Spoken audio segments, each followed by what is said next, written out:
Before we begin this journey into the heart of an ancient mystery, I want you to do something for me.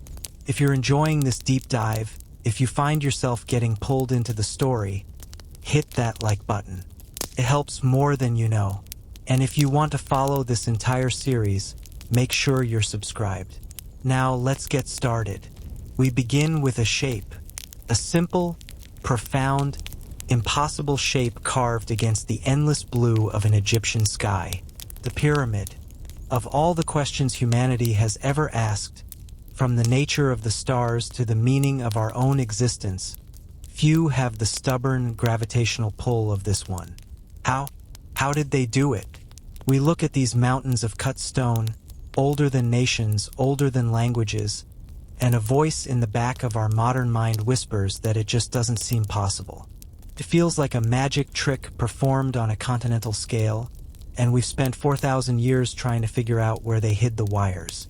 But here's the first and most important truth we have to accept, a truth that is somehow both comforting and deeply challenging. The pyramids were not built by magic. They were not built by visitors from the stars. They were built by people. People who woke up with sore backs, people who argued with their supervisors, people who worried about their families and looked forward to their payday, which in their case was literally a payment of bread and beer. To see them as anything less is to do a profound disservice to one of the most astonishing chapters in the human story. This isn't a tale of alien intervention. It's a tale of engineering, of logistics, of breathtaking human stubbornness. It's the story of a civilization that looked at a block of limestone the size of a minivan and said, "Yes, we can move that. And then we're going to move another 2 million just like it, and we're going to stack them so precisely that the thing will still be here long after our names are dust." So let's clear away the cosmic mysteries and the dramatic music. Let's meet the builders. The first thing we have to shatter right now is the most persistent and damaging myth of all. The image of countless slaves, lashed under a pitiless sun, dying in anonymous droves to fulfill the ego of a god king. This image is a product of Hollywood, of biblical epic, of a simplistic view of history that loves clear villains and suffering masses. The archaeological record tells a very different, and frankly more interesting story. The pyramids were built by a paid, skilled, and highly organized workforce. Think of it less as slavery and more as the ancient world's largest and most critical infrastructure project. These workers were Egyptians, and they were compensated for their labor. They received wages in the form of food rations, massive amounts of bread, fish, and vegetables, and yes, a daily allotment of beer. They lived in dedicated villages built to house them, with bakeries churning out thousands of loaves a day, breweries producing that essential beer, and medical facilities that have left us evidence of healed bones and long-term care. These weren't disposable bodies. A broken leg was set, not a death sentence. They had identities. We know this because they left graffiti. Work crews proudly named themselves things like the Friends of Khufu or the Drunkards of Menkaure. These are not the scrawls of a whipped, broken people. These are the marks of teams, of guilds, of men who took a fierce, rough pride in the monumental task they were accomplishing. Many of these workers were likely farmers. The Nile's annual flood made their fields unusable for months each year. Instead of sitting idle, they were recruited into a national labor corps. It was a way to feed their families during the off-season, to contribute to a project that resonated with deep religious and national significance, and to be part of something literally eternal. They worked in rotations, likely 3-month shifts, before returning home. This was hard, grueling, dangerous work. Make no mistake. The desert sun, the sheer physical toll, the constant risk of accident. But it was work with purpose, with compensation, and with a level of social organization that we are only now beginning to fully appreciate. So let's start there, at the beginning of the process, not with a whip, but with a loaf of bread and a clay jar of beer. Let's start in the workers' village, as the sky is just beginning to lighten over the Giza plateau. The air is cool, carrying the smell of baking bread from the massive, communal mud brick ovens that have been firing all night. Men are stirring, emerging from barrack-style housing. They're not dressed in loincloths, but in practical knee-length linen skirts. Their feet are tough, calloused from the sand and stone. They gather, not in silent lines, but in chattering groups, the sounds of different dialects mixing. Men from Upper Egypt, from the Delta, from the oases. They collect their daily rations from the scribes who meticulously track everything on broken bits of pottery, the ancient equivalent of a time card and a paycheck.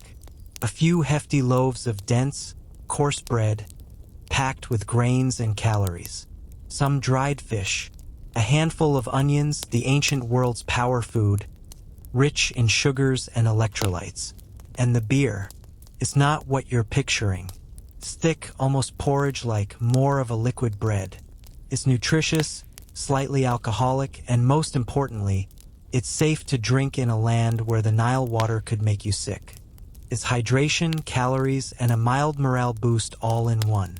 This is their fuel.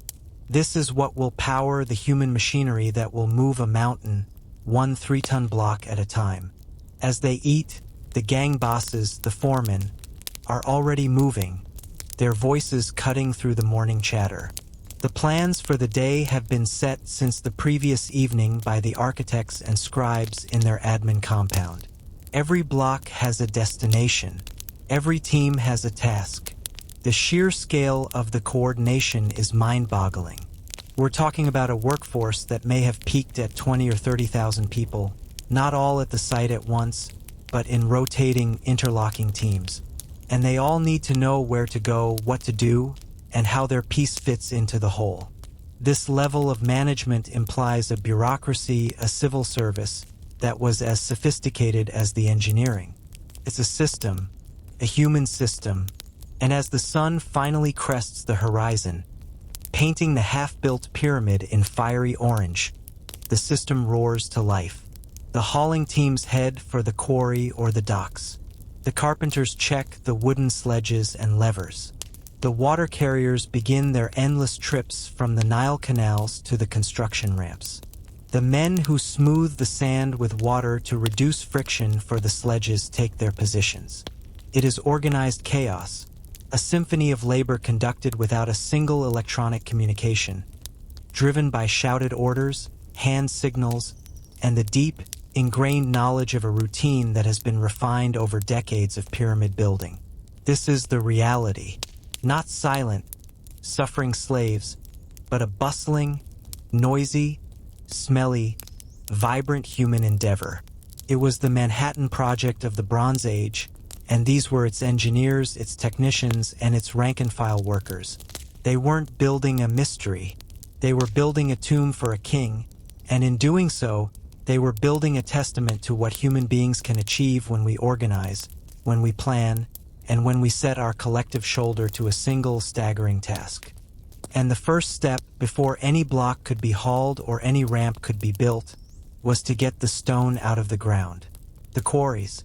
This is where the project truly began, in a landscape of pure, brutal extraction. If the pyramid site was a bustling city, the quarry was its brutal, elemental forge. This was where the dream of a smooth, geometric mountain was hammered and chiseled into harsh, tangible reality. Forget any romantic notion of artistry here.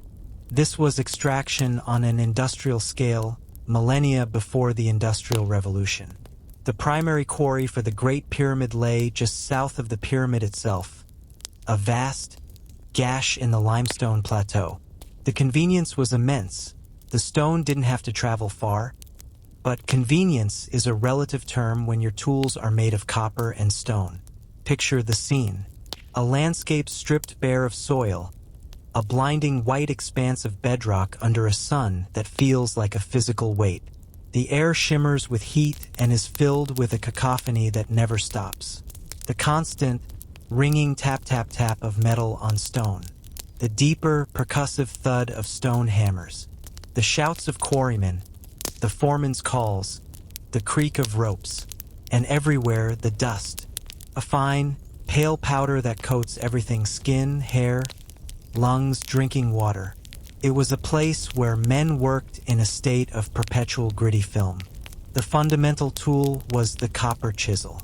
Copper is soft, far softer than limestone. This meant a quarryman's chisel would dull to a useless, rounded nub after just a few minutes of work. So the process was a cycle of furious activity followed by a walk to the on-site blacksmiths. These smiths worked in shifts as relentless as the quarrymen, their furnaces glowing day and night. A worker would approach, holding out his blunted chisel. The smith would heat it in a charcoal fire, hammer it back to a sharp edge on an anvil, quench it, and hand it back. The worker would return to his station, and the cycle would begin again. It's estimated that for a project the size of the Great Pyramid, this sharpening cycle happened millions of times. The economy of the pyramid was built on bread, beer, and an endless supply of resharpened copper. To free a block, the workers used a technique as simple as it was labor-intensive. They would chisel a series of narrow slots or channels into the bedrock around the desired block. Then, into these slots, they would drive dry wooden wedges. Next, they would pour water over the wedges. The wood would swell with tremendous, inexorable force, and the stone would crack along the predefined lines. It was physics, not magic. A block, now loose, still had to be separated from the bedrock floor. This was done with levers and brute force, prying it up just enough to get ropes and wooden rollers underneath. The standard block for the Great Pyramid's core weighed about 2.5 tons, roughly the size of a large SUV. But not all stone was equal. For the outer casing, they needed finer white Tura limestone, quarried across the Nile. For the inner chambers, they needed granite, a stone so hard it laughs at copper chisels. This granite came from Aswan, over 500 miles to the south. Quarrying granite was a different kind of ordeal. Here, they used a method called hammer dressing. They employed dolerite balls, hard, fist-sized stones, and simply pounded them against the granite surface, again and again, pulverizing the crystal structure into dust. It was a process of pure attrition. Teams of men would swing these pounders in rhythm, reducing the granite not by cutting, but by relentless, patient destruction. Imagine the sound, the vibration, the sheer, mind-numbing repetition of it. Once a granite block was roughly shaped, perhaps a 50-ton monster destined for a roof beam in the king's chamber, the real challenge began: getting it out of the quarry and onto a boat. This required a different kind of engineering. They would create a trackway of lubricated mud or clay, drag the block onto a massive, reinforced sledge, and use teams of hundreds of men, coordinated by drumbeats or chants, to inch it towards the river. The organization was militaristic. Each pull required perfect synchronicity. A misstep could mean crushed limbs or a ruined block. At the river, they faced the delicate task of loading this immense weight onto a cargo barge without capsizing it. Evidence suggests they may have used a system of canals that brought the water right to the quarry's edge, floating the barge underneath the block as it was carefully lowered. Or they may have built a jetty and used counterweights and levers. We don't know the exact method, but the fact that they did it, repeatedly with blocks weighing up to 80 tons, is a testament to their confidence and skill. So now we have our raw material: millions of limestone blocks from the local quarry, thousands of tons of fine white casing stone from across the river, dozens of gigantic granite beams from the far south. All of them are now, somehow, at the base of the rising pyramid. This is where logistics meet sheer muscle. The question shifts from, how do we cut it? To, how in the world do we move it? The answer for the Egyptians was elegant in its simplicity. They turned the desert itself into a tool. The classic image we all have is of rolling the blocks on logs. But Egypt was not a land of vast forests. Wood was precious, imported from Lebanon at great cost, used for shipbuilding, doors, and coffins. Wasting it as disposable rollers under millions of tons of stone was not an option. Instead, they used sledges, heavy wooden platforms with upturned fronts. A block would be levered onto a sledge, lashed down with ropes. Then, a team of haulers, anywhere from a dozen to 24 men, depending on the block size, would take hold of long, thick ropes. But dragging a sledge directly on sand is an exercise in futility. The runners dig in, creating immense friction. The Egyptians, brilliant observers of their environment, found a solution so simple it's genius. They watered the sand. A crew of water carriers would walk ahead of the sledge, pouring water from clay pots onto the path. The dampened sand particles stick together, forming a firm, smooth surface. The friction is drastically reduced. Experiments have shown this can cut the pulling force needed by half. Suddenly, a team of men can move a 2.5-ton block with a steady, rhythmic pull. You can almost hear the rhythm. The foreman's chant, the synchronized strain, the sledge runners gliding over the damp, packed sand. It was a technique born from lived experience, a perfect marriage of observation and application. They weren't just dragging stones. They were using the physics of their own environment to do the work. For the heavier stones, the teams would be larger, the chants slower and deeper. The sledges themselves might have been fitted with wooden runners that could be lubricated with oil or animal fat for an even smoother slide. It was a continuous, flowing process. As one block reached its destination, the hauling team would return for the next, following a well-worn, hardened track that became a permanent feature of the construction site. This was the daily reality for thousands of men. The burn of the rope in their hands, the strain in their legs and backs, the taste of dust and sweat, the monotony of the pull broken only by the rhythm of the work and the hope of the beer ration at day's end. They were human engines, and the desert was their greased track. And all these tracks, these streams of sledges bearing their heavy burdens, were converging on a single point, the base of the growing pyramid. But a flat desert floor is one thing. How do you get these blocks, one after another, higher and higher, to build a structure that would eventually rise to nearly 500 feet? The answer is the most iconic and debated piece of pyramid engineering of all: the ramp. This is where the Egyptians had to think in 3 dimensions to build not just a tomb, but the very machine that would build it. Now, as we move from the horizontal drag across the desert to the vertical climb towards the sky, I want to pause for a second. If you're starting to truly picture the scale of this operation, the thousands of workers, the rivers of stone, drop a comment below saying massive scale. It's almost impossible to visualize, isn't it? And if you're not subscribed yet, now's the perfect time. We're just getting to the really good engineering parts. Okay, back to the build. The ramp. This is the single greatest point of speculation, debate, and outright fascination in pyramid construction. We have no definitive archaeological evidence of a single giant ramp at Giza. The ramps, built of mud brick, limestone chips, and compacted earth, were almost entirely dismantled after construction, their materials reused. But we know they existed. The logic demands it. You cannot simply lift millions of multi-ton blocks 480 feet into the air with pure muscle. You need mechanical advantage. You need a slope. The ancient Egyptians were masters of the incline. They understood that a long, gentle slope could allow a team of men to drag a weight that would be immovable in a straight vertical lift. The question wasn't if they used ramps, but what kind. And this is where Egyptian engineering moves from brute force to strategic brilliance. Let's walk through the main contenders, the theories that architects and archaeologists have wrestled with for centuries. First, the straightforward linear ramp. Imagine a massive causeway, like a highway, built directly against one face of the pyramid, growing longer and higher as the pyramid itself grows. simple, stable, and effective at lower levels.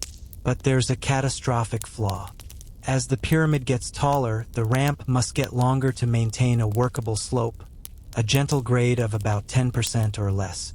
To reach the top of the Great Pyramid, a single straight ramp would have to be over a mile long. The volume of material in the ramp itself would eventually rival the volume of the pyramid.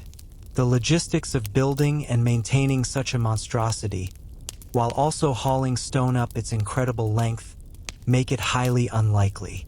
It's inefficient on a scale the Egyptians, who were masters of efficiency, would never have tolerated. Next, the zigzag ramp. This is a ramp that runs not straight up, but back and forth across the face of the pyramid. Think of a switchback road on a mountainside. This design is much more compact. It uses the pyramid's own structure as a foundation for part of the ramp. Teams would haul a block up one segment, make a tight turn at a built-up platform on the corner, and then proceed up the next segment on the adjacent face. This solves the length problem, but introduces new challenges. Those turns are treacherous. Maneuvering a heavy sledge on a wooden track around a 90-degree corner, hundreds of feet in the air, is a recipe for disaster and monumental traffic jams. The corners would have to be massively reinforced, and the coordination would be a foreman's nightmare. Then there's the spiral ramp. This is the most elegant and popular theory among many modern engineers.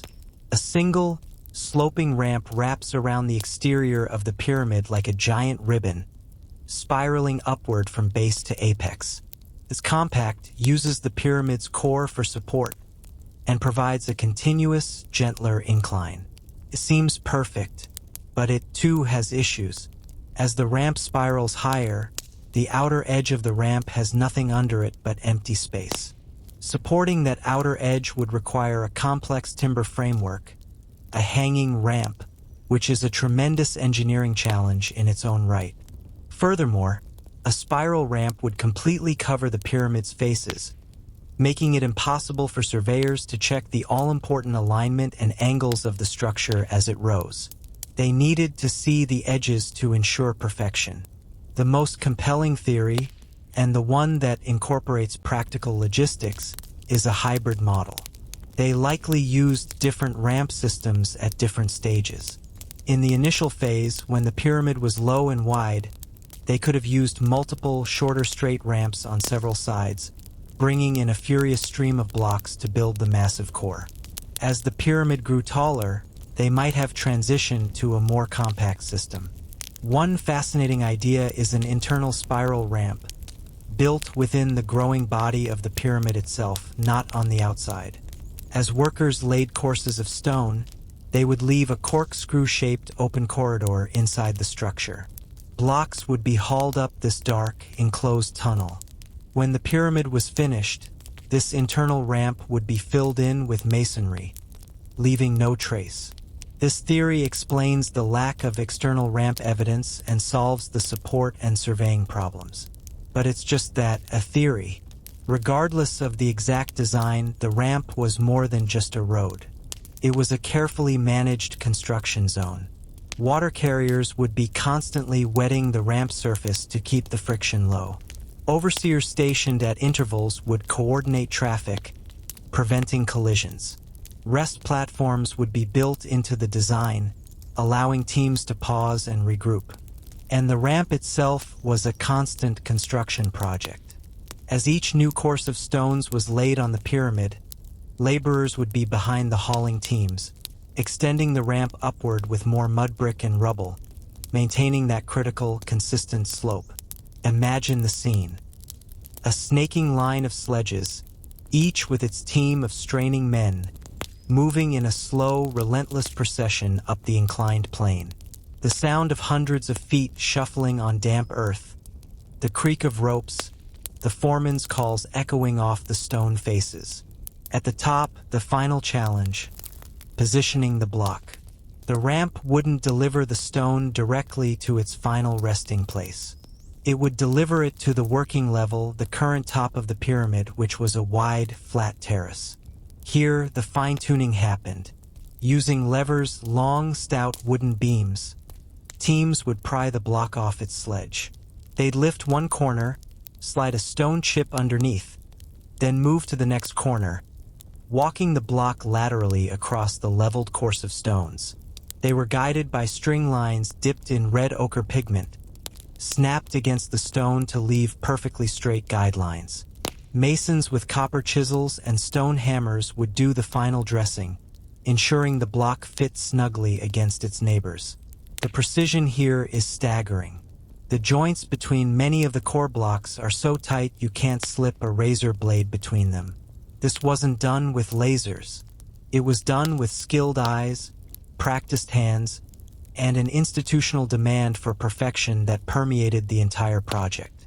And as this layer was completed, the ramp builders extended the pathway upward, and the cycle began again. Higher and higher, the air getting thinner, the view more breathtaking, the margin for error shrinking to zero.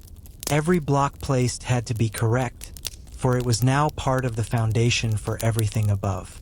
This process, repeated maybe 2.3 million times for the Great Pyramid alone, is the true miracle. Not a sudden, magical event, but a relentless, disciplined, daily application of skill and labor over 20 years. But while the haulers and masons worked on the outside, another team was working on the inside, solving a different but equally critical set of problems. Because a pyramid isn't a solid heap of stone. It contains a hidden, intricate world of passages and chambers, and building those inside a growing mountain presented puzzles that would test the very limits of their engineering. The most famous of these interior spaces is the King's Chamber, home to the pharaoh's sarcophagus. And to reach it, they first had to build the Grand Gallery. This is where the story shifts from sheer mass to astonishing precision. While the outer shell grew course by course, a separate, elite team of engineers and stonemasons was working on the interior, a world within the mountain. And this is a good moment to ask, does this level of ancient planning blow your mind as much as it does mine? So, let me know with a comment. Your interaction helps this channel more than you know. Now, into the heart of the stone. Most of the Great Pyramid is solid fill, a carefully packed mass of rough limestone blocks and rubble. But woven through this immense weight like a delicate secret are a series of passages and chambers. These weren't afterthoughts. They were the very purpose of the structure, the sacred path for the pharaoh's spirit, and they had to be built as the pyramid rose around them.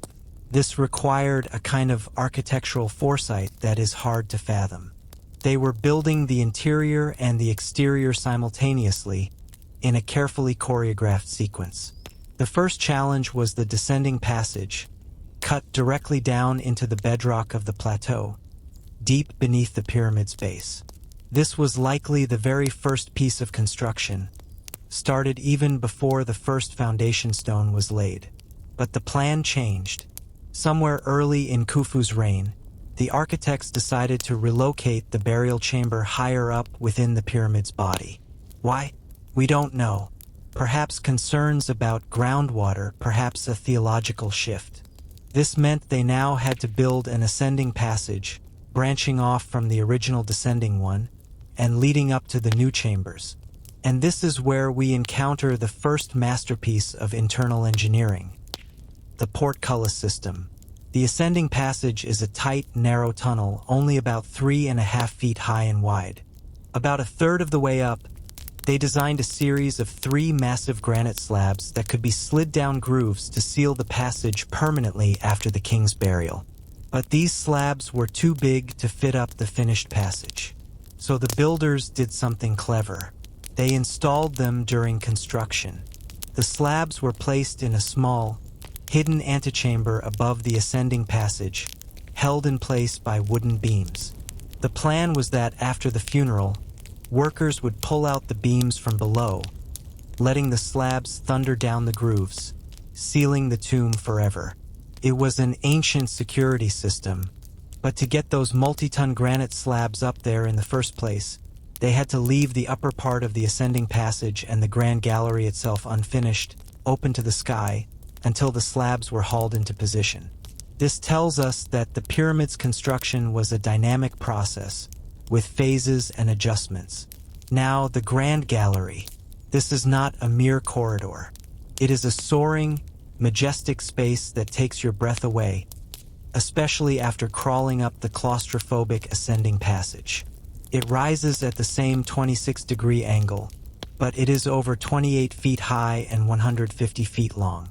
Its walls are built of exquisitely fitted limestone blocks, each course corbelled inward slightly as it rises. This corbelling, where each stone layer protrudes slightly over the one below, means the gallery's ceiling is actually a dramatic, narrowing vault. It is a staggering feat of precision stonework built in near darkness, deep within a growing mass of stone. But the Grand Gallery wasn't just for ceremony.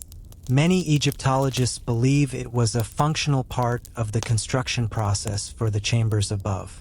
Its corbelled walls create a series of vertical slots or niches along each side.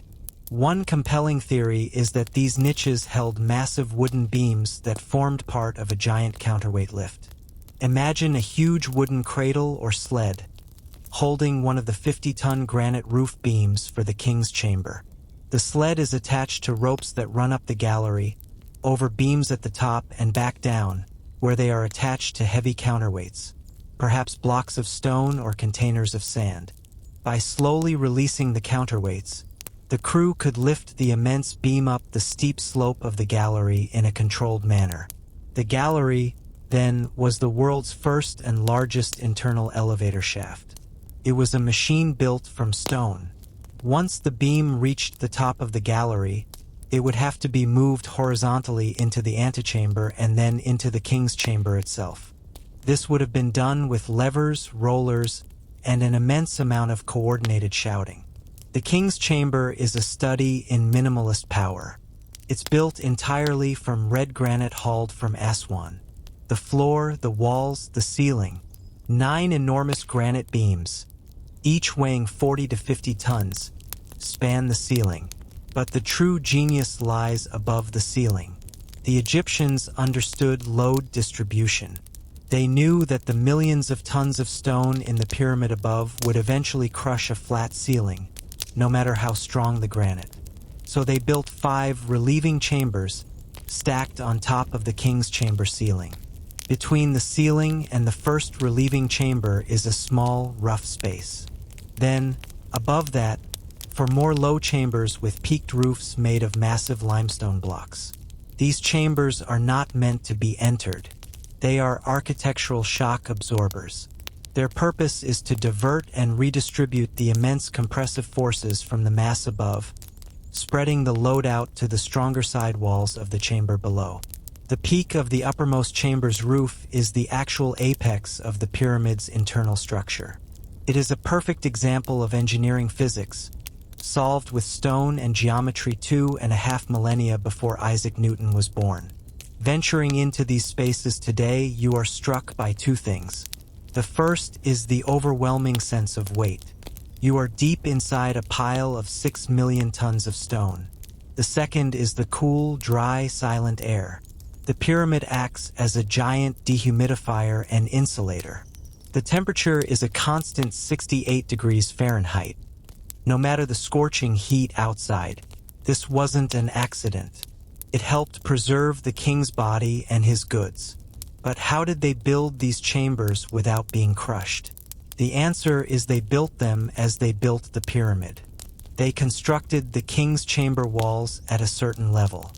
Then they built the relieving chambers above it one by one.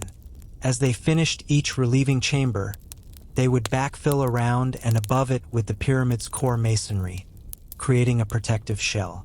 They were, in effect, constructing a series of tiny, ultra-strong pyramids within the larger one, burying them as they went. The workers in these confined, dark spaces weren't haulers. They were the elite stonemasons, the master craftsmen. Their work required not brute force, but an exquisite touch. The granite walls of the king's chamber are so smooth and so perfectly squared that the corners are true right angles to within a tiny fraction of a degree. They achieved this by a process called sighting. They would use a square level, a wooden tool with a plumb bob, and constantly check their work. They would also use busheling, rubbing a flat granite slab against the wall with sand and water as an abrasive, grinding it down to a perfect plane over days or weeks of patient labor. This is the hidden artistry of the pyramids. The outside was a geometric proclamation of power. The inside was a whispered secret of transcendent skill. And all of this, the hauling, the ramps, the precise interior work, was happening simultaneously, a symphony of coordinated labor on a scale the world would not see again for thousands of years. But to make this symphony possible, you needed more than engineers and strong backs. You needed an army of support. You needed a city to feed the builders, because you cannot ask a man to move a mountain on an empty stomach. The true foundation of the pyramids wasn't stone. It was bread and beer. Forget for a moment the stone, the ramps, the geometry. The single most critical resource on the Giza Plateau was not limestone. It was calories, an army of workers, performing hard manual labor for 10 hours a day in a desert climate, burns an astonishing amount of energy. Modern estimates suggest a pyramid laborer might have needed between 3,000 and 4,000 calories daily. And we're talking about a workforce of 20,000 to 30,000 people at any one time. Do the math. That's 60 to 120 million calories every single day. Supplying this was not a side operation. It was the central logistical challenge of the entire project, a feat of agricultural and economic planning that rivals the engineering of the pyramid itself. This was the ancient world's most critical supply chain. So where did it all come from? The answer is the Nile and the fertile black land it created. Egypt was the breadbasket of the ancient world for a reason. The annual flood deposited rich, renewing silt across the valley, allowing for incredibly productive farming. The pyramid project essentially acted as a massive economic engine, redirecting a portion of the kingdom's agricultural surplus to one concentrated location. Farms across Upper and Lower Egypt would have been taxed in kind, not in money, but in grain, specifically emmer wheat and barley. This grain was shipped north on the Nile in a continuous convoy of barges. At Giza, a dedicated port facility, now buried under the modern suburbs of Cairo, received this river of grain. But grain alone isn't food. It has to be processed. This is where the workers' villages, excavated by archaeologists, reveal an industrial-scale food production operation. The bakeries discovered at Giza are not domestic kitchens. They are factories. They feature long rows of heavy, ceramic bread molds shaped like tall, narrow flower pots. These molds would be filled with dough, then placed in deep, ash-filled pits surrounded by hot cobblestones. The heat would be maintained for hours. Each mold could produce a large, dense loaf. Experiments suggest one bakery complex could have produced enough bread to feed thousands of men per day. The bread was coarse, full of bran and even tiny fragments of grit from the grinding stones, but it was packed with carbohydrates. Then there's the beer. In ancient Egypt, beer was not a recreational luxury. It was a staple food, a safe source of hydration, and a vital source of vitamins, especially B vitamins from the fermented grains. The pyramid builder's beer was thick, more like a nutritious porridge or a liquid bread. It was made from partially baked barley loaves that were crumbled into water and left to ferment. It had a low alcohol content, maybe 3 to 4%, but it was caloric and, importantly, free from the pathogens often found in Nile water. The ration was substantial. Estimates from later worker villages suggest up to 4 liters per man per day. That's over a gallon of beer. Think about that the next time you have a single bottle. The brewery facilities at Giza would have been vast, with huge vats for fermentation and an army of workers managing the process. Protein was also essential. They ate fish from the Nile, salted and dried for preservation. They ate legumes like lentils and chickpeas. And they ate meat. This is a crucial point. Animal bones found in the worker settlement trash heaps show a surprising amount of cattle, sheep, and goat consumption. This wasn't everyday fare for the average Egyptian farmer. This was high-quality protein provided by the state to maintain the strength of its workforce. The animals were likely raised on temple and state-owned lands, then driven to Giza for slaughter in dedicated butcher yards. The meat would have been stewed or roasted in large communal pots. And then there were the onions, piles and piles of onions.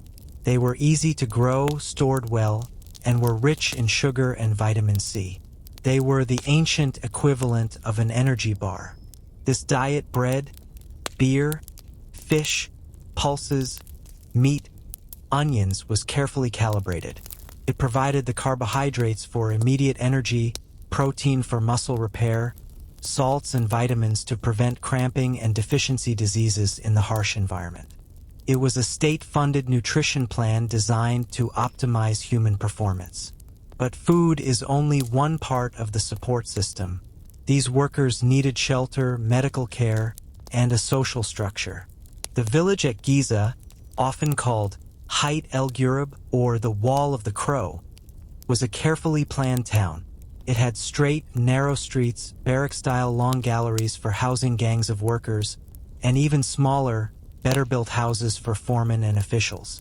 There were granaries, bakeries, breweries, and workshops for tool repair. Critically, there is evidence of medical care. Archaeologists have found skeletons of workers with signs of traumatic injuries, broken arms, legs, that show clear, clean healing. These bones were set properly. These men were cared for, not discarded. There is even evidence of amputations that healed, meaning they survived the operation and the infection risk. This level of community care is utterly inconsistent with the image of a slave camp. This was a valued workforce. The social structure was hierarchical and organized. Workers were divided into fills of perhaps 1,000 men, and these were subdivided into gangs of 100 or 200. We know this from graffiti, where they proudly wrote their gang names on stones: the Vigorous Gang, the Enduring Gang, the Friends of Khufu. This team identity fostered competition and pride. They were building for eternity, and they knew it. Life in the village wasn't easy, but it had rhythm and purpose.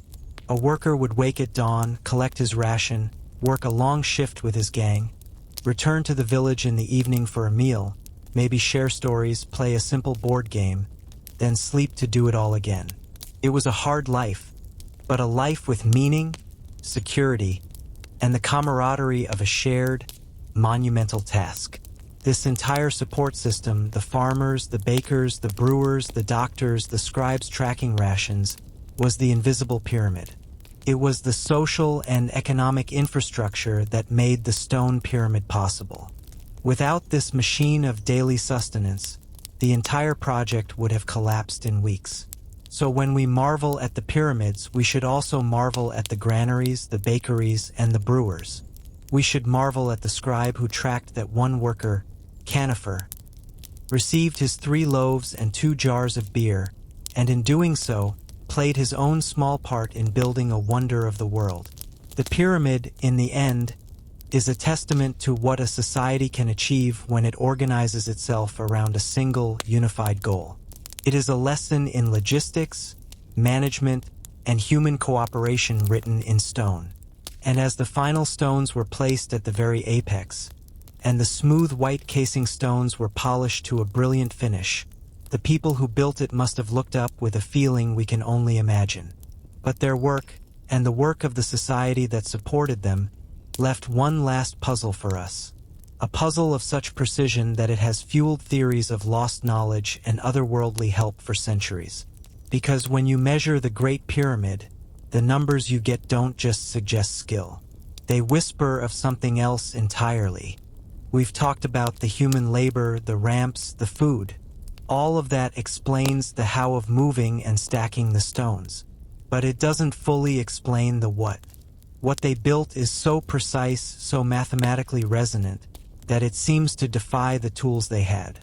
This is the realm of the pyramid specifications, and it's here that the line between brilliant engineering and the seemingly supernatural begins to blur. Let's start with the basics, the raw dimensions of the Great Pyramid as it originally stood, clad in its smooth, white Tura limestone casing. This base is a near-perfect square. Each side measures about 756 feet long. The variation between the longest and shortest side? Less than 8 inches. Across an area of over 13 acres, that's an error margin of about 0.05%. Think about trying to lay out a perfect square in your backyard with a measuring tape. Now imagine doing it across the length of 2 city blocks using only ropes, wooden stakes, and the stars and getting it that accurate. It's a staggering achievement of surveying. But it gets better. The pyramid is not just square. It is almost perfectly oriented to the cardinal directions: north, south, east, and west. The error is about 3/60th of a degree. That's a deviation of just a few arc minutes. To put that in perspective, the north side is aligned to true north with an accuracy that rivals what many modern builders achieve with advanced equipment. How did they do it? They almost certainly used a method called circumpolar star tracking. They would have observed a specific star, perhaps Thuban in the constellation Draco, which was the pole star at the time. By marking the star's rising and setting points on the horizon over the course of a night, they could bisect the angle to find true north. They may have used a simple merkit, a horizontal wooden bar with a plumb line, to create a sight line. It required patience, clear skies, and meticulous record-keeping, but it was within their capabilities. The result, however, feels impossibly good. Then there's the leveling. The pyramid's base sits on a platform carved from the natural limestone bedrock. This platform was leveled to a flat plane. Across the entire 13-acre base, the difference in height from the highest to the lowest corner is less than 2 centimeters. That's flatter than the floor of most modern houses. They likely achieved this by cutting a grid of interconnected trenches into the bedrock, filling them with water to create a level surface, and then cutting down the high points until they were flush with the water line. Simple hydraulics, brutally effective. Now the shape. The sides rise at an angle of about 51.5 degrees, meeting at a precise apex. But the relationship between the pyramid's height and its perimeter is what has spawned countless theories.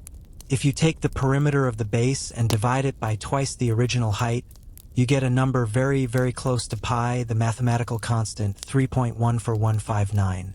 The Egyptians of the Old Kingdom are not thought to have known pi as a formal concept. So, is this a coincidence or encoded knowledge? Most scholars believe it's a byproduct of the building method they used. They likely designed the pyramid using a simple, elegant ratio known as the sect. The sect is the horizontal distance for a rise of 1 cubit, about 20.6 inches. For the Great Pyramid, the sect was 5.5 palms per cubit. If you do the trigonometry on that ratio, it automatically gives you a shape whose perimeter to height ratio incorporates pi. They weren't thinking of pi. They were thinking of a slope of 5.5 palms. The pi is a happy accident of that chosen angle. But this happy accident doesn't stop there. Other relationships pop up. The ratio of the height to half the base side is very close to the golden ratio, phi 1.618. The measurements in cubits seem to reflect astronomical numbers. The base perimeter might correspond to the number of days in a year. The height might relate to the distance to the sun, scaled down.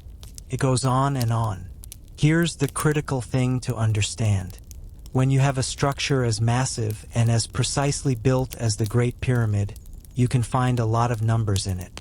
With enough searching, you can make it correlate with almost any significant mathematical or astronomical constant you want. This is a phenomenon called number juggling or pyramidology. it doesn't necessarily mean the builders intentionally encoded these things. It might mean that a perfectly proportioned geometric shape built on a human scale will inevitably resonate with universal mathematical truths.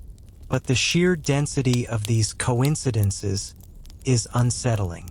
It suggests either an incredible series of lucky choices or a depth of scientific knowledge that we have not credited to the Old Kingdom Egyptians.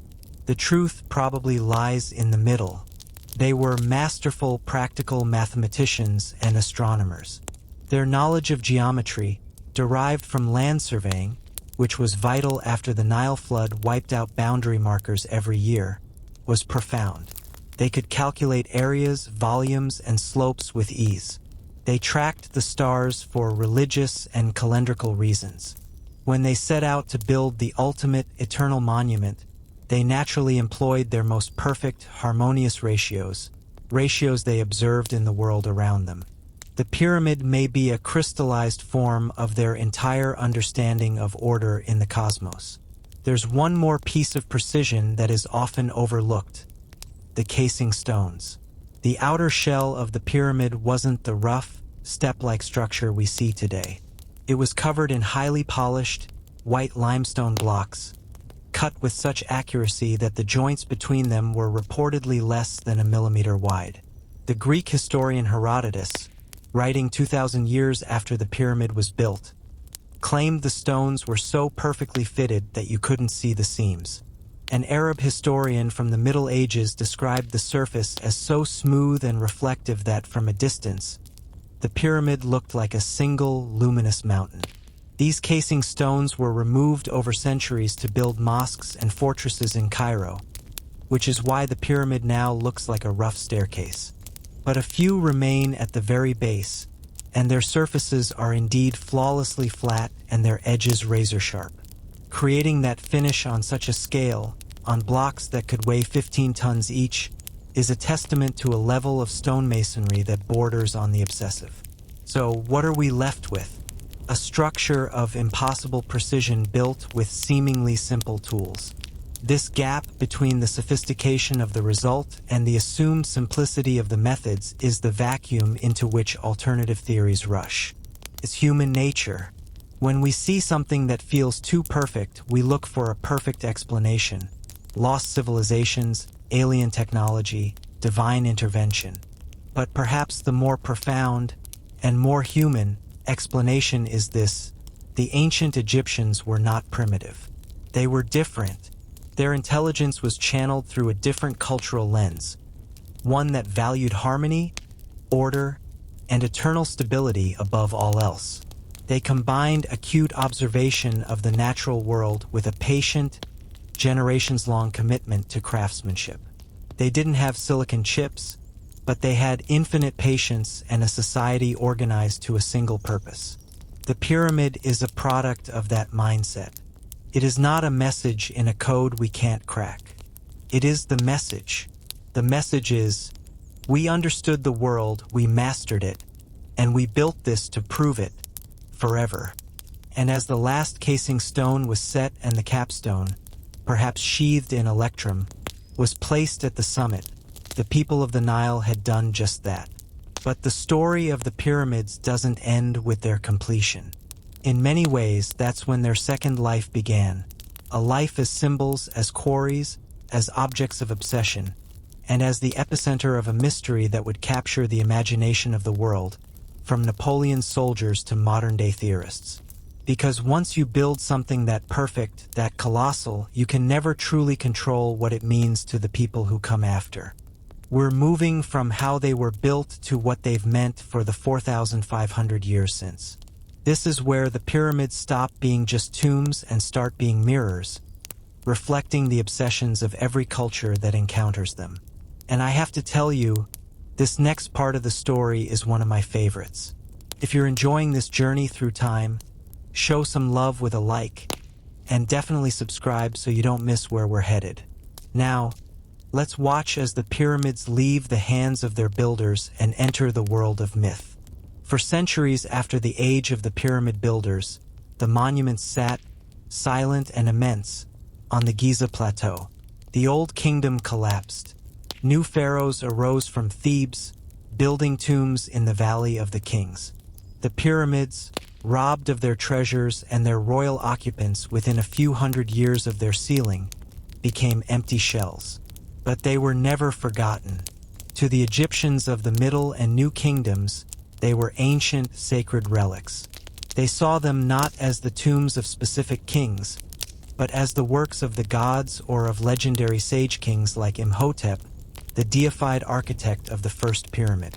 They became places of pilgrimage. Graffiti from later Egyptian tourists, priests, and nobles can be found in the chambers, expressing awe. The pyramids had transitioned from active royal tombs to national monuments, symbols of a glorious, semi-mythical past. Then came the classical world. The Greeks and later the Romans were utterly fascinated by Egypt. To them, it was the oldest civilization, a land of profound wisdom and strange gods. Herodotus, the Greek father of history, visited Egypt around 450 BCE. He wrote about the pyramids, repeating stories the local guides told him. He claimed 100,000 men worked in 3-month shifts for 20 years to build the Great Pyramid. He described machines made of wood used to lift the stones, and he wrote of inscriptions on the pyramid detailing the quantities of radishes, onions, and garlic consumed by the workers, a story likely invented to explain the monumental scale. Herodotus's account, a mix of observation and tall tale, set the template for how the Western world would see the pyramids for millennia. As wonders built by tyrannical pharaohs using endless slave labor, an object lesson in hubris. For the Romans, Egypt was a conquered province, but its antiquity still commanded respect. Several Roman emperors visited the pyramids. They left their own graffiti. The pyramids were a must-see on the grand tour of the ancient elite, a place to marvel at the achievements of a civilization even older than Rome. With the rise of Christianity and later Islam, the interpretation shifted again. Medieval Arab historians, inheriting the land, sought to explain these impossible structures. Lacking any historical records from the Pyramid Age, they wove elaborate legends. One popular story was that the pyramids were built before the Great Flood by a king named Surid ibn Salhauk to preserve all the knowledge of the world. They were granaries or astronomical observatories. The Caliph al-Ma'mun, in 820 AD, famously tunneled into the Great Pyramid, hoping to find the legendary treasure and wisdom. His men, using fire, vinegar, and battering rams, hacked their way into the ascending corridor, eventually finding the empty, robbed king's chamber. Al-Ma'mun found no treasure, but to save face, he supposedly had gold pieces secretly brought in and discovered them. His breach created the rough entrance tourists use today. Through the Islamic period, the pyramids were seen primarily as a source of building material.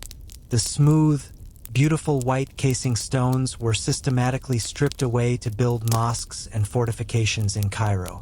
This stripping laid bare the stepped core, creating the familiar ragged profile we see today. It was an act of practical recycling, but also a kind of forgetting. The original, perfect geometric form was lost, making the structures seem even more primitive and mysterious. The modern obsession with the pyramids, the one that fuels documentaries and conspiracy theories, truly began with Napoleon Bonaparte's invasion of Egypt in 1798. He brought not just soldiers, but a team of 160 scholars, scientists, and artists, the savants. Their mission was to document everything about Egypt. The result was the monumental Description de l'Egypte, a multi-volume work that introduced the pyramids, the Sphinx, and the temples to Europe in precise, scientific detail. It sparked Egyptomania. Suddenly, the pyramids were in the European imagination not as crumbling ruins, but as sublime, mysterious artifacts of a lost world. It was in this atmosphere that the pyramid inch and pyramidology were born. In the 1850s, a Scottish astronomer named Charles Piazzi Smith convinced the Great Pyramid was a divinely inspired monument built by the Israelites or even by God himself, took incredibly precise measurements. He claimed to discover that the pyramid's dimensions encoded the history of the world, prophecies of the future, and advanced scientific knowledge, all through a special unit of measure he invented, the pyramid inch. His work, though thoroughly debunked by later archaeologists, was wildly popular. It established the idea that the pyramids were a stone Bible, a repository of secret knowledge. This idea fused in the 20th century with the rising interest in the occult, Atlantis, and later ancient astronauts. The perceived impossibility of the construction, combined with the eerie mathematical coincidences, created a perfect vacuum. If mainstream science couldn't explain the perfection to everyone's satisfaction, then other explanations rushed in. The pyramids were built by survivors of Atlantis. They were power plants or cosmic transmitters. They were built by aliens as beacons or landing markers. These theories are compelling because they are simple and dramatic. They replace the complex, messy human story of organized labor with a clean, technological miracle.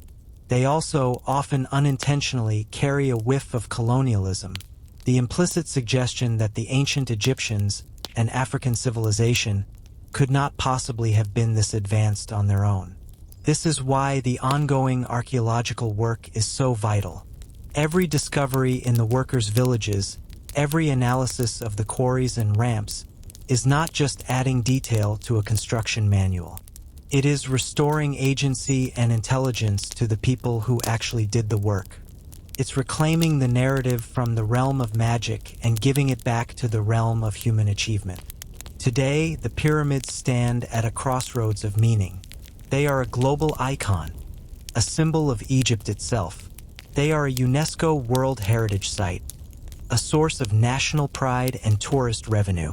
They are a scientific laboratory where archaeologists use thermal imaging, muon detectors, and 3D scanning to probe for hidden chambers. And they remain a powerful draw for alternative theories, a canvas onto which we project our own wonders and anxieties about the past. The journey of the pyramids, from tomb to myth to symbol to scientific puzzle, is a story about us. It shows how we use the past to understand ourselves. The ancient Egyptians built them for one reason: to ensure the eternal life of their king and the cosmic order of their world. We look at them and see a mystery to be solved, a challenge to our understanding of history, a proof of genius, or a sign of visitors from beyond the stars. The pyramids themselves haven't changed in 4,500 years, but we have. And our endless fascination with them tells us more about our own hunger for wonder, for meaning, and for connection to something monumental than it may ever tell us about the stars. But to truly understand the world that built them, we have to shift our gaze from the desert plateau to the life-giving river that made it all possible. Because the story of the pyramids is, at its heart, a story written by the Nile. Before we dive into the world of the Nile, I want to thank you for sticking with this deep dive. We're building a community here of people who love real, grounded history. If that's you, let me know where you're watching from in the comments. I read them all. And if you're on mobile, just tap that subscribe button below the video. It makes a huge difference. Now, let's leave the desert stone for a moment and turn to the water. You cannot understand Egypt, and you certainly cannot understand the pyramids without understanding the Nile. It is not just a river. It is the central character in the story, the clock by which the civilization set its life, the source of all its wealth, and the highway that made a national project like the pyramids possible. Every spring, far to the south in the highlands of Ethiopia, the rains would come. The Blue Nile would swell with runoff. This surge of water would travel north, joining the White Nile at Khartoum, and then pour into the narrow strip of land that is Egypt. By late summer, the flood would arrive. The Nile would overflow its banks, not with destructive fury, but with a predictable, life-giving embrace. It would spread a layer of rich, black silt across the floodplain, renewing the soil's fertility. This event was so reliable, so central, that the Egyptian year was divided into 3 seasons based on it: Ake, the inundation; Parait, the emergence, when the waters receded and planting began; and Shimu, the harvest. The pyramids were born in the rhythm of Ake. During the months of the inundation, from roughly July to October, the fields were underwater. Farmers, the backbone of the Egyptian economy, could not work their land. This created a vast, seasonal labor force. They needed food and income. The state, in turn, needed massive amounts of coordinated labor for its monumental projects. It was a perfect, symbiotic alignment. The pharaoh's government, which collected a portion of the harvest as tax, now had the grain to feed these idle workers.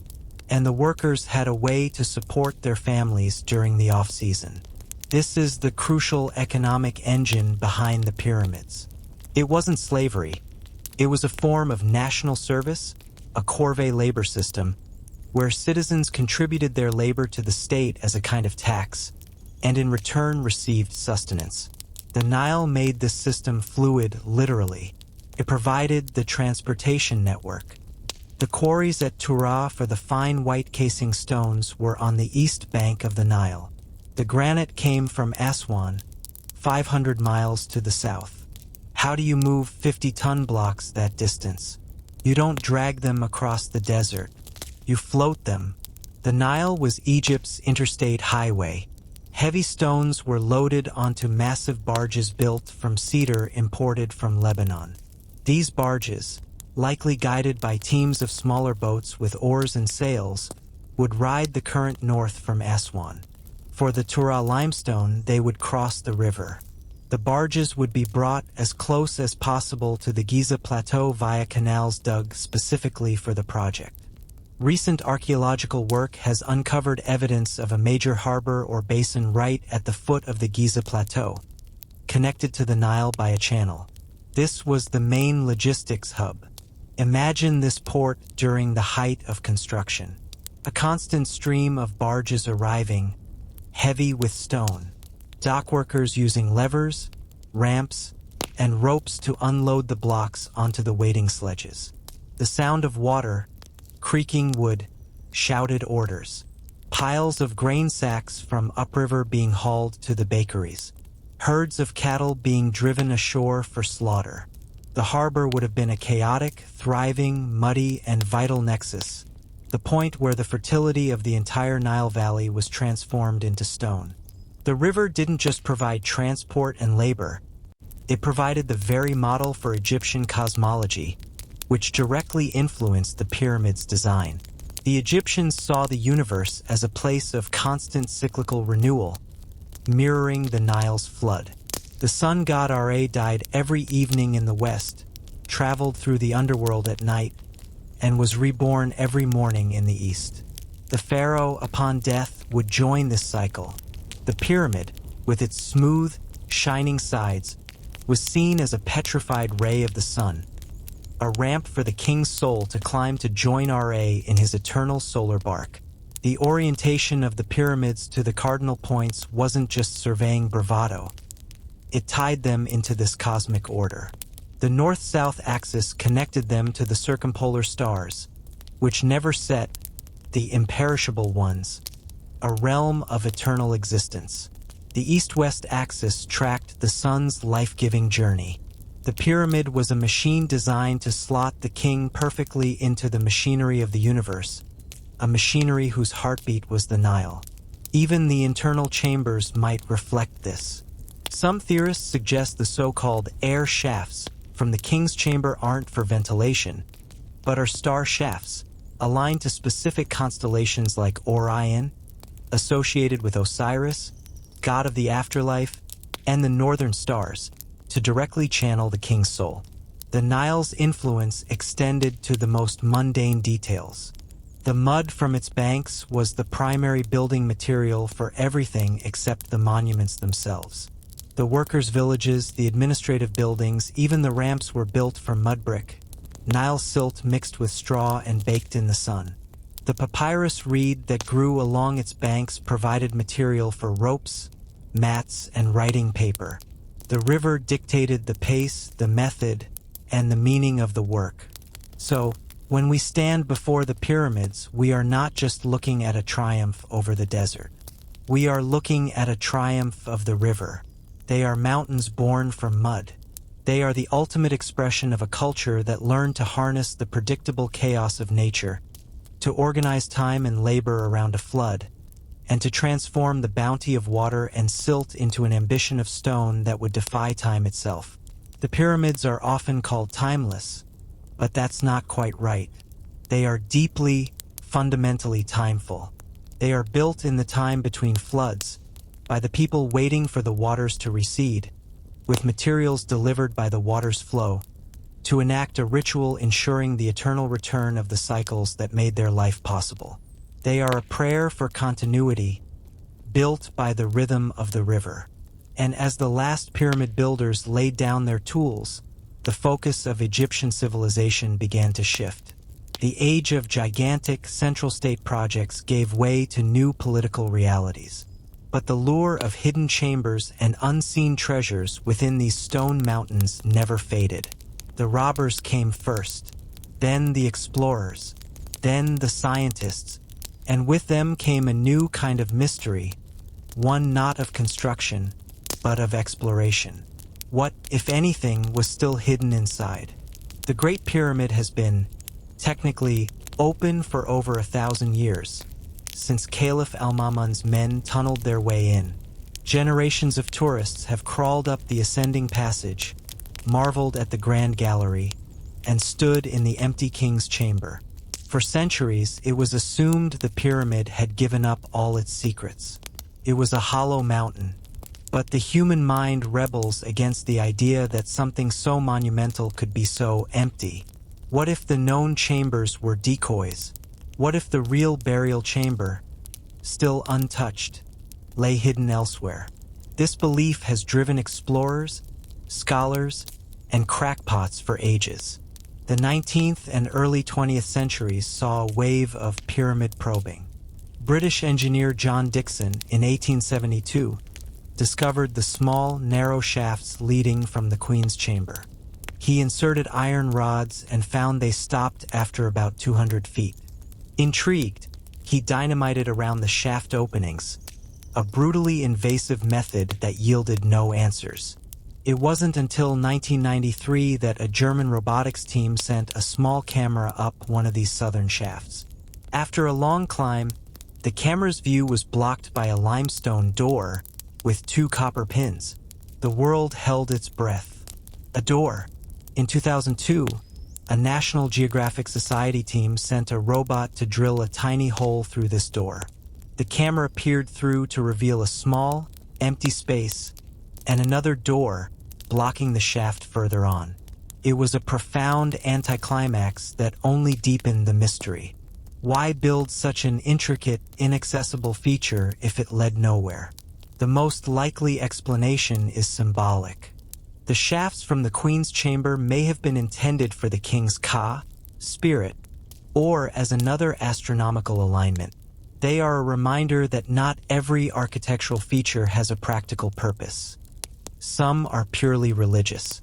The real revolution in pyramid exploration began not with dynamite or drills, but with particles from space. Muons are subatomic particles created when cosmic rays strike Earth's atmosphere. They rain down constantly, passing through solid matter. By placing sensitive muon detectors inside the pyramid, scientists can create a density map, much like a medical X-ray. Denser rock blocks more muons. Voids allow more to pass through. In 2017, the Scan Pyramids project, using muon tomography, announced a stunning discovery: a large, previously unknown void above the Grand Gallery. They named it the Big Void. It is at least 30 meters, 100 feet, long, with a cross-section similar to the Grand Gallery itself, and is located directly above it. This was not a small, symbolic shaft. This was a structural space, The discovery sent shockwaves through the archaeological world and the public. Was it a hidden chamber? A construction gap? A second grand gallery? The data was clear. There was a significant void there. But muon imaging is slow and its resolution is relatively coarse. It can tell you that a void exists, but not exactly its shape, purpose, or if it's connected to anything. The find highlighted a modern ethical dilemma. In the 19th century, explorers would have just blasted their way towards it. Today, we have non-invasive technology, but it leaves us tantalized. Do we drill a tiny borehole and send in a fiber optic camera? Even that is invasive. The Egyptian authorities are rightfully cautious. The pyramid is a priceless, fragile World Heritage Site. Any physical intrusion risks damage. So, for now, the big void remains a mystery, a ghost in the machine, a secret the pyramid has held for 4,500 years. Other scanning technologies are being deployed. Ground-penetrating radar, thermal imaging, which showed fascinating temperature anomalies on the pyramid surface, suggesting unknown structures behind the stones. And 3D laser scanning are creating a digital twin of the monument. This allows researchers to study every crack and corner without ever touching the stone. The goal is a complete, non-invasive model that might reveal subtle clues.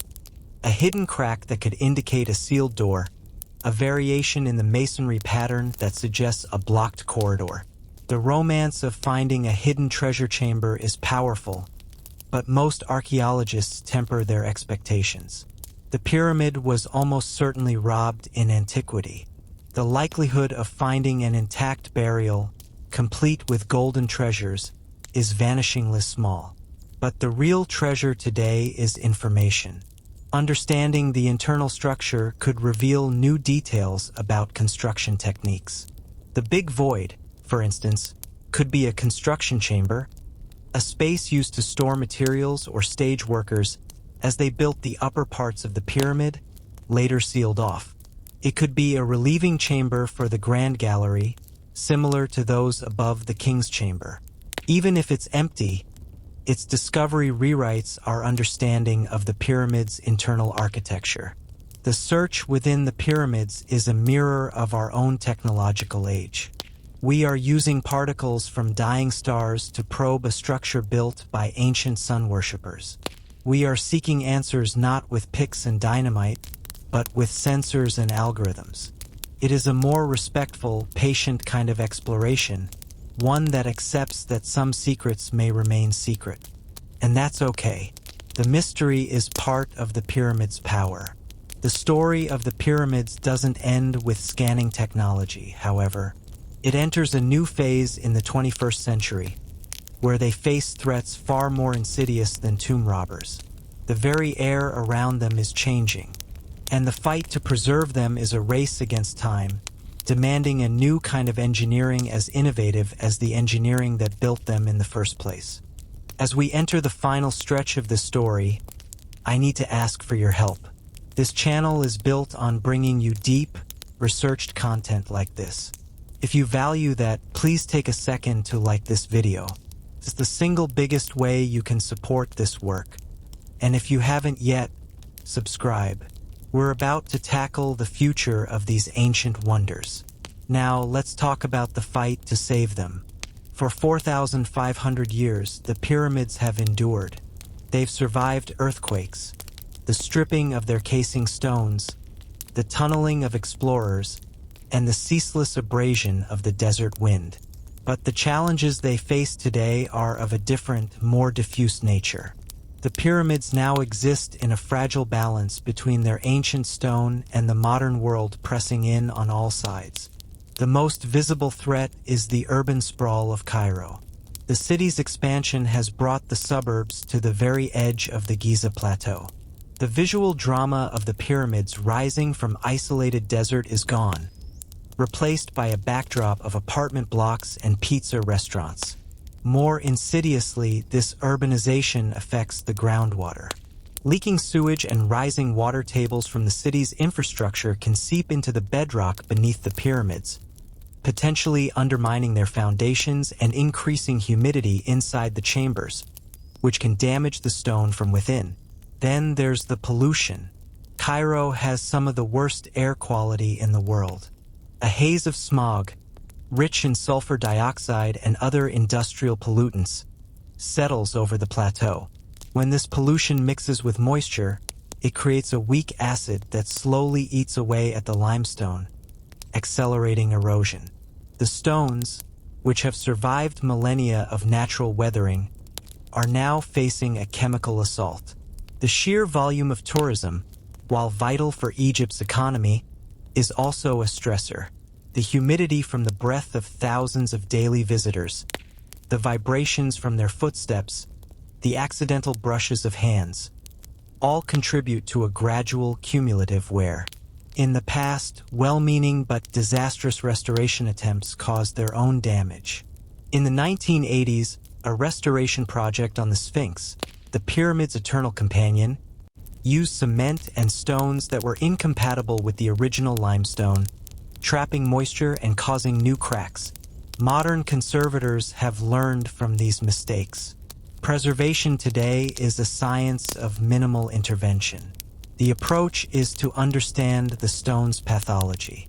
Teams use ultrasound to detect internal cracks, laser scanners to monitor minute shifts in the structure over time, and environmental sensors to track temperature, humidity, and vibration levels inside the chambers. The goal is not to fix the pyramids as if they were a broken toy, but to manage their decay, to slow it to a geological crawl. One of the most critical projects has been the battle against groundwater. A massive drainage system has been installed around the base of the Giza Plateau to divert subsurface water away from the monuments. It's a silent, unseen piece of infrastructure, but it's as crucial to the pyramid's survival today as the original leveling of the bedrock was to their construction. Another focus is on managing the visitor impact. New, carefully designed visitor centers, better pathways, and limits on the number of people allowed inside the chambers at any one time help reduce the physical strain. There's even talk of creating exact, walk-through replicas nearby to allow the public to experience the interior without entering the original, a digital and physical proxy to preserve the real thing. Perhaps the most fascinating frontier of preservation is digital. Through photogrammetry and laser scanning, teams are creating millimeter-perfect 3D models of the pyramids. These digital twins are more than just records. They are tools. Scientists can run simulations on them, modeling the effects of earthquakes, analyzing stress points, or visualizing water flow.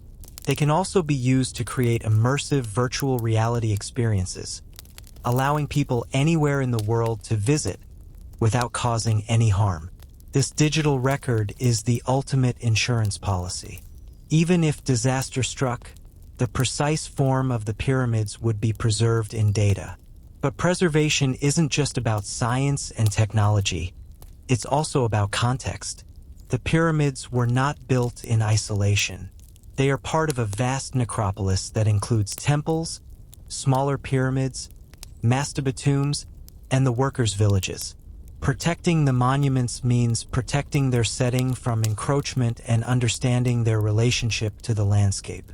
Recent archaeological work has focused not just on the big pyramids, but on this supporting cast, excavating the workers' village to understand the human cost, clearing sand from the Valley Temple of Khafre to reveal its stunning architecture. This holistic approach recognizes that the wonder of Giza is the entire complex, not just three iconic shapes against the sky. The fight for the pyramids is a quiet, ongoing one. It lacks the drama of discovery, but it is just as important. It's a fight against time, chemistry, and the unintended consequences of our own presence. The Egyptians who built them believed they were creating houses of eternity. Our job, millennia later, is to honor that intention, to be stewards, not just spectators, to use our knowledge not only to unravel their secrets, but to ensure that these stone sermons to human ambition continue to speak to the centuries to come. This brings us to the end of our specific journey with the pyramids of Giza. But the story of humanity's drive to build the impossible, to reach for the sky with stone and sweat, did not begin or end on the Giza Plateau. To fully understand the Egyptian achievement, we need to zoom out. We need to see the pyramids not as a sudden, miraculous event, but as the dazzling climax of a long, evolutionary process. We need to go back to the beginning, to a time before the smooth-sided true pyramid, to see how this iconic form was born from trial, error, and a king's relentless vision. The story starts with a mound of sand, a pile of rubble, and an architect named Imhotep. We're pivoting now, going back in time to the very origins of the pyramid. This is a story of genius, failure, and relentless iteration. It's the story of how a flat tomb became a stepped mountain, and then a geometric perfection. Let's go to the beginning. Long before Khufu dreamed of a pyramid that would dwarf the world, Egyptian kings were buried in simple, flat-topped rectangular tombs called mastabas, the Arabic word for bench. These were made of mud brick with burial chambers deep underground.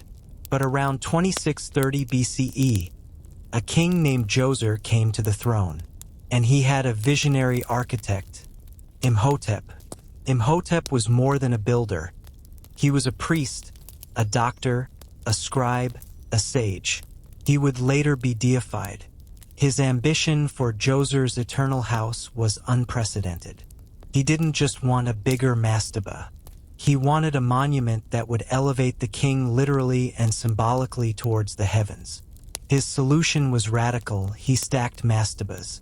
He started with a large, square mastaba.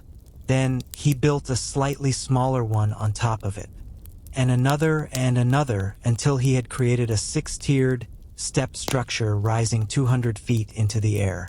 This was the Step Pyramid of Saqqara, the world's first monumental stone building. It was a revolution.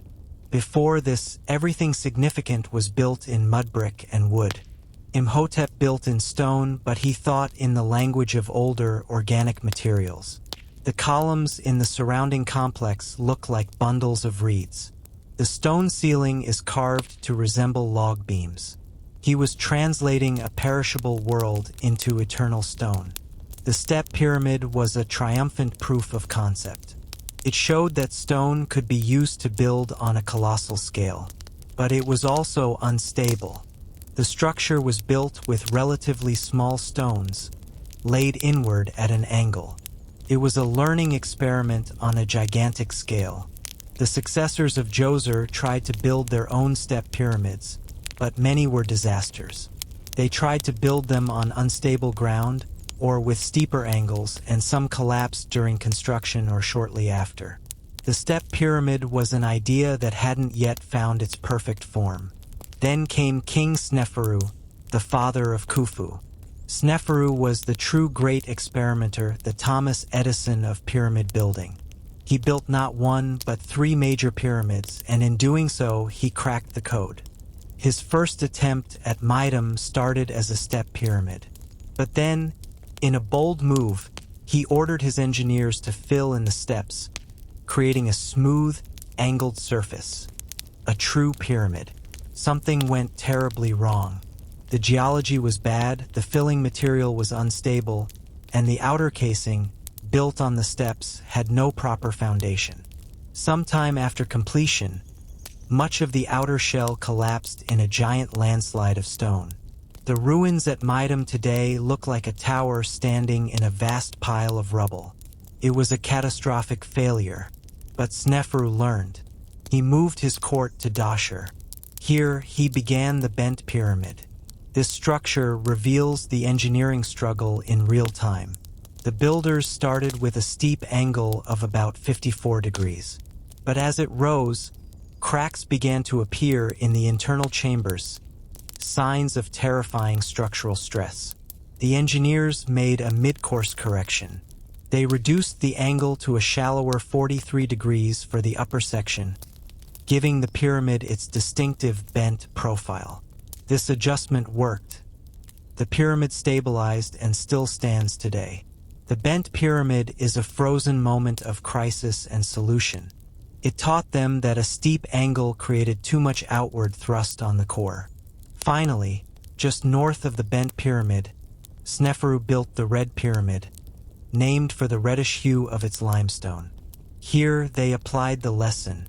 They used the shallower, safer angle from the top of the bent pyramid 43 degrees, from the very base. The result was a success. The world's first true, smooth-sided pyramid. It is massive, elegant, and stable. When Sneferu was buried in the Red Pyramid, he wasn't just entombed. He was sealed inside a proven formula. He had taken the raw, unstable concept of the step pyramid and, through trial and error, refined it into a stable geometric ideal. He had worked out the kinks, the angles, the internal chamber designs, the logistics.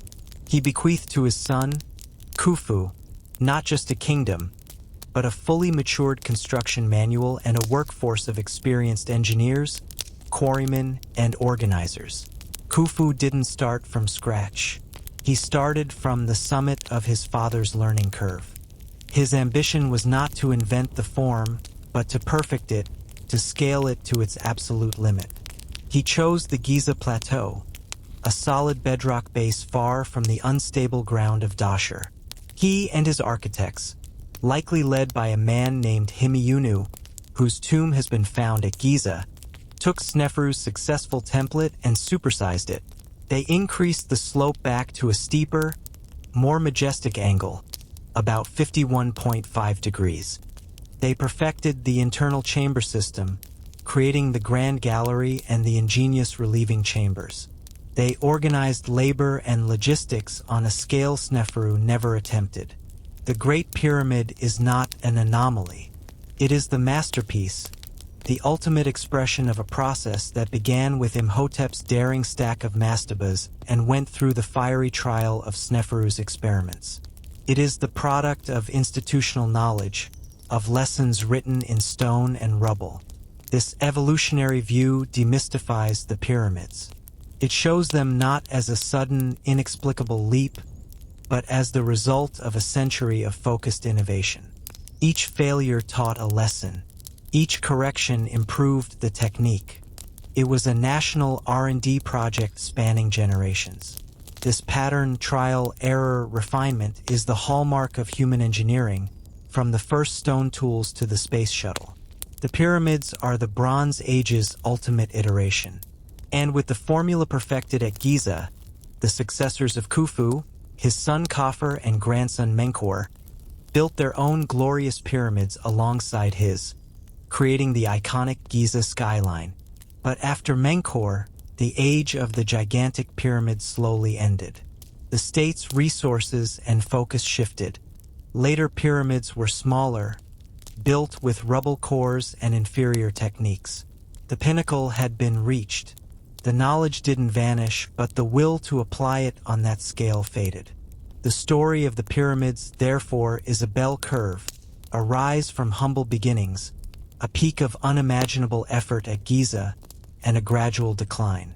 They stand as a testament to what a civilization can achieve at the height of its power, confidence, and unified purpose.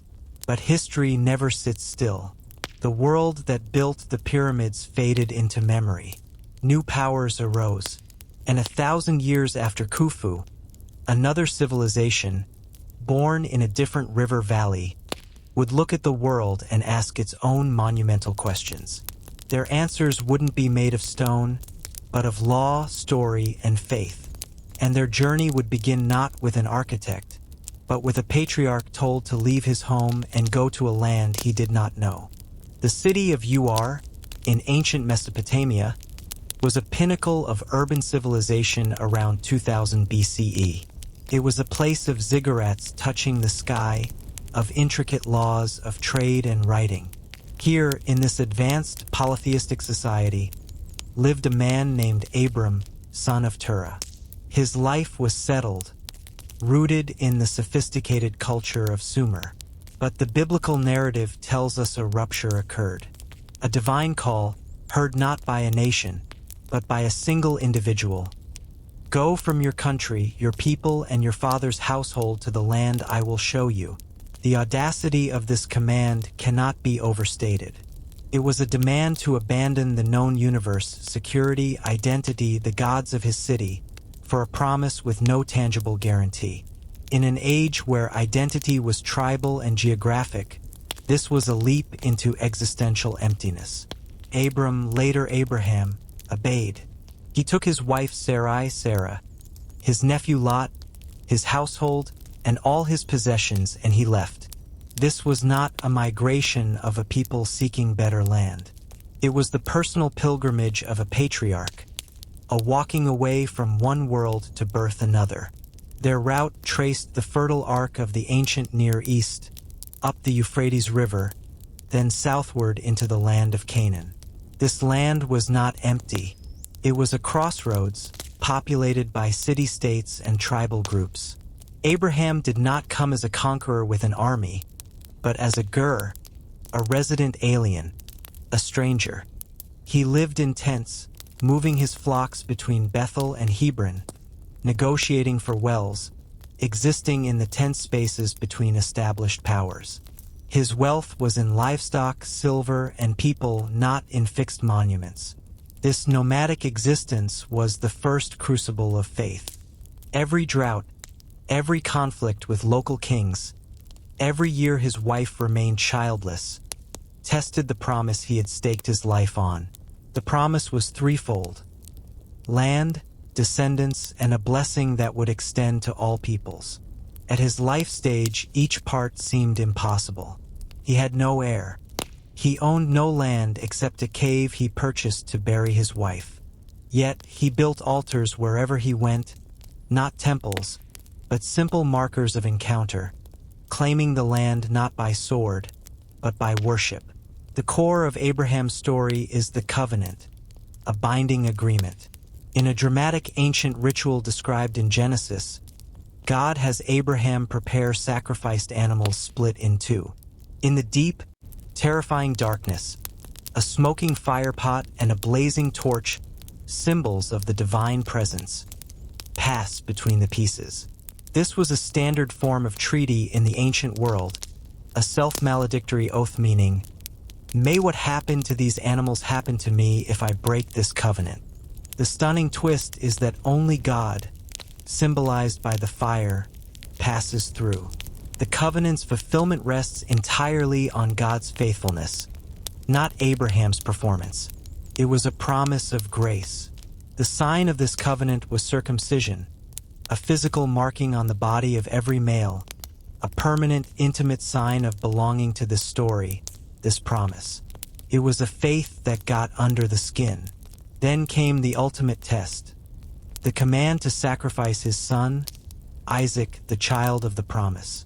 On Mount Moriah, bound by obedience and a faith that has haunted and inspired millennia, Abraham raised the knife. The intervention of a ram caught in a thicket spared Isaac, but it forever defined a central tenet. This God required surrender, but not ultimate human sacrifice, a stark contrast to the practices of neighboring cultures. Abraham's story ends with him securing a wife for Isaac from his own kin back in Mesopotamia, ensuring the continuity of the lineage within the covenant family. He dies at a good old age, an old man and full of years, buried by his sons Isaac and Ishmael in the cave of Machpelah, the only piece of the promised land he ever owned. His legacy was not a pyramid, but a people. Not a static monument, but a dynamic, contentious, chosen family line through which, according to the narrative, God would work to restore a broken world. Abraham became the archetype of the faithful journey, the father of monotheism for Judaism, Christianity, and Islam. His story shifted the axis of history from the collective might of empires to the personal response of an individual to a divine call, from a faith tied to a specific temple or mountain to a faith that could travel in a tent and live in the heart. But from one man and one family, a nation had to be forged. And that forging would not happen in the relative freedom of Canaan's hills, but in the brutal kiln of Egyptian slavery. The promise would enter its darkest night before the dawn of deliverance. Abraham's grandson, Jacob, also named Israel, had 12 sons. Their story is one of jealousy, betrayal, and eventual reconciliation. The favored son, Joseph, was sold into slavery by his brothers and taken to Egypt. Through a combination of divine insight and administrative genius, Joseph rose from prisoner to vizier, second only to Pharaoh, by predicting and managing a great famine. This famine brought his estranged brothers to Egypt seeking grain. In a dramatic reveal, Joseph forgave them and brought the entire clan of Jacob, the Israelites, to settle in the fertile land of Goshen in the Nile Delta. For generations, they thrived. They multiplied from a family of 70 to a people of hundreds of thousands. They were separate, shepherds in a land of farmers, but they were safe and prosperous. This was the comfortable incubation of the promise. But then, as the biblical book of Exodus starkly puts it, a new king arose over Egypt, who did not know Joseph. The political climate shifted. The friendly dynasty that had welcomed the Hebrews was gone, replaced by one that saw them not as guests, but as a threat. Their numbers and their separateness bred fear in the Egyptian court, the classic fear of the other within. The pharaoh's solution was a two-pronged strategy of oppression and population control. First, forced labor. The Hebrews were conscripted into state-building projects. The text specifically says they built the store cities of Pithom and Ramesses. This was likely under the ambitious pharaoh Ramesses II, a builder on a scale that rivaled the Pyramid Age. The irony is thick. The descendants of Abraham, called to be a blessing, are now enslaved to build monuments to the glory of Egyptian gods and kings, just as earlier Egyptians had built the pyramids. The work was brutal. Making mud bricks, a Sisyphean task of mixing Nile mud with straw, forming it, drying it in the sun, and hauling it. The Egyptian taskmasters were ruthless. The goal was to crush their spirit, to expend their energy in meaningless toil, to break the hope of the promise. Second, and more sinister, was the order of genocide. Pharaoh commanded the Hebrew midwives, Shiphrah and Puah, to kill all newborn Hebrew boys at birth. These two women, whose names are remembered when Pharaoh's is not specifically given, committed an act of civil disobedience. They feared God and let the boys live. When questioned, they used a clever excuse about Hebrew women being more vigorous than Egyptian women. Their defiance is a pivotal moment, the first recorded instance of resistance in the story, and it came from women in a vulnerable but crucial position. Thwarted, Pharaoh then commanded all his people, "Every son that is born to the Hebrews you shall cast into the Nile." This sets the stage for the most famous origin story in history.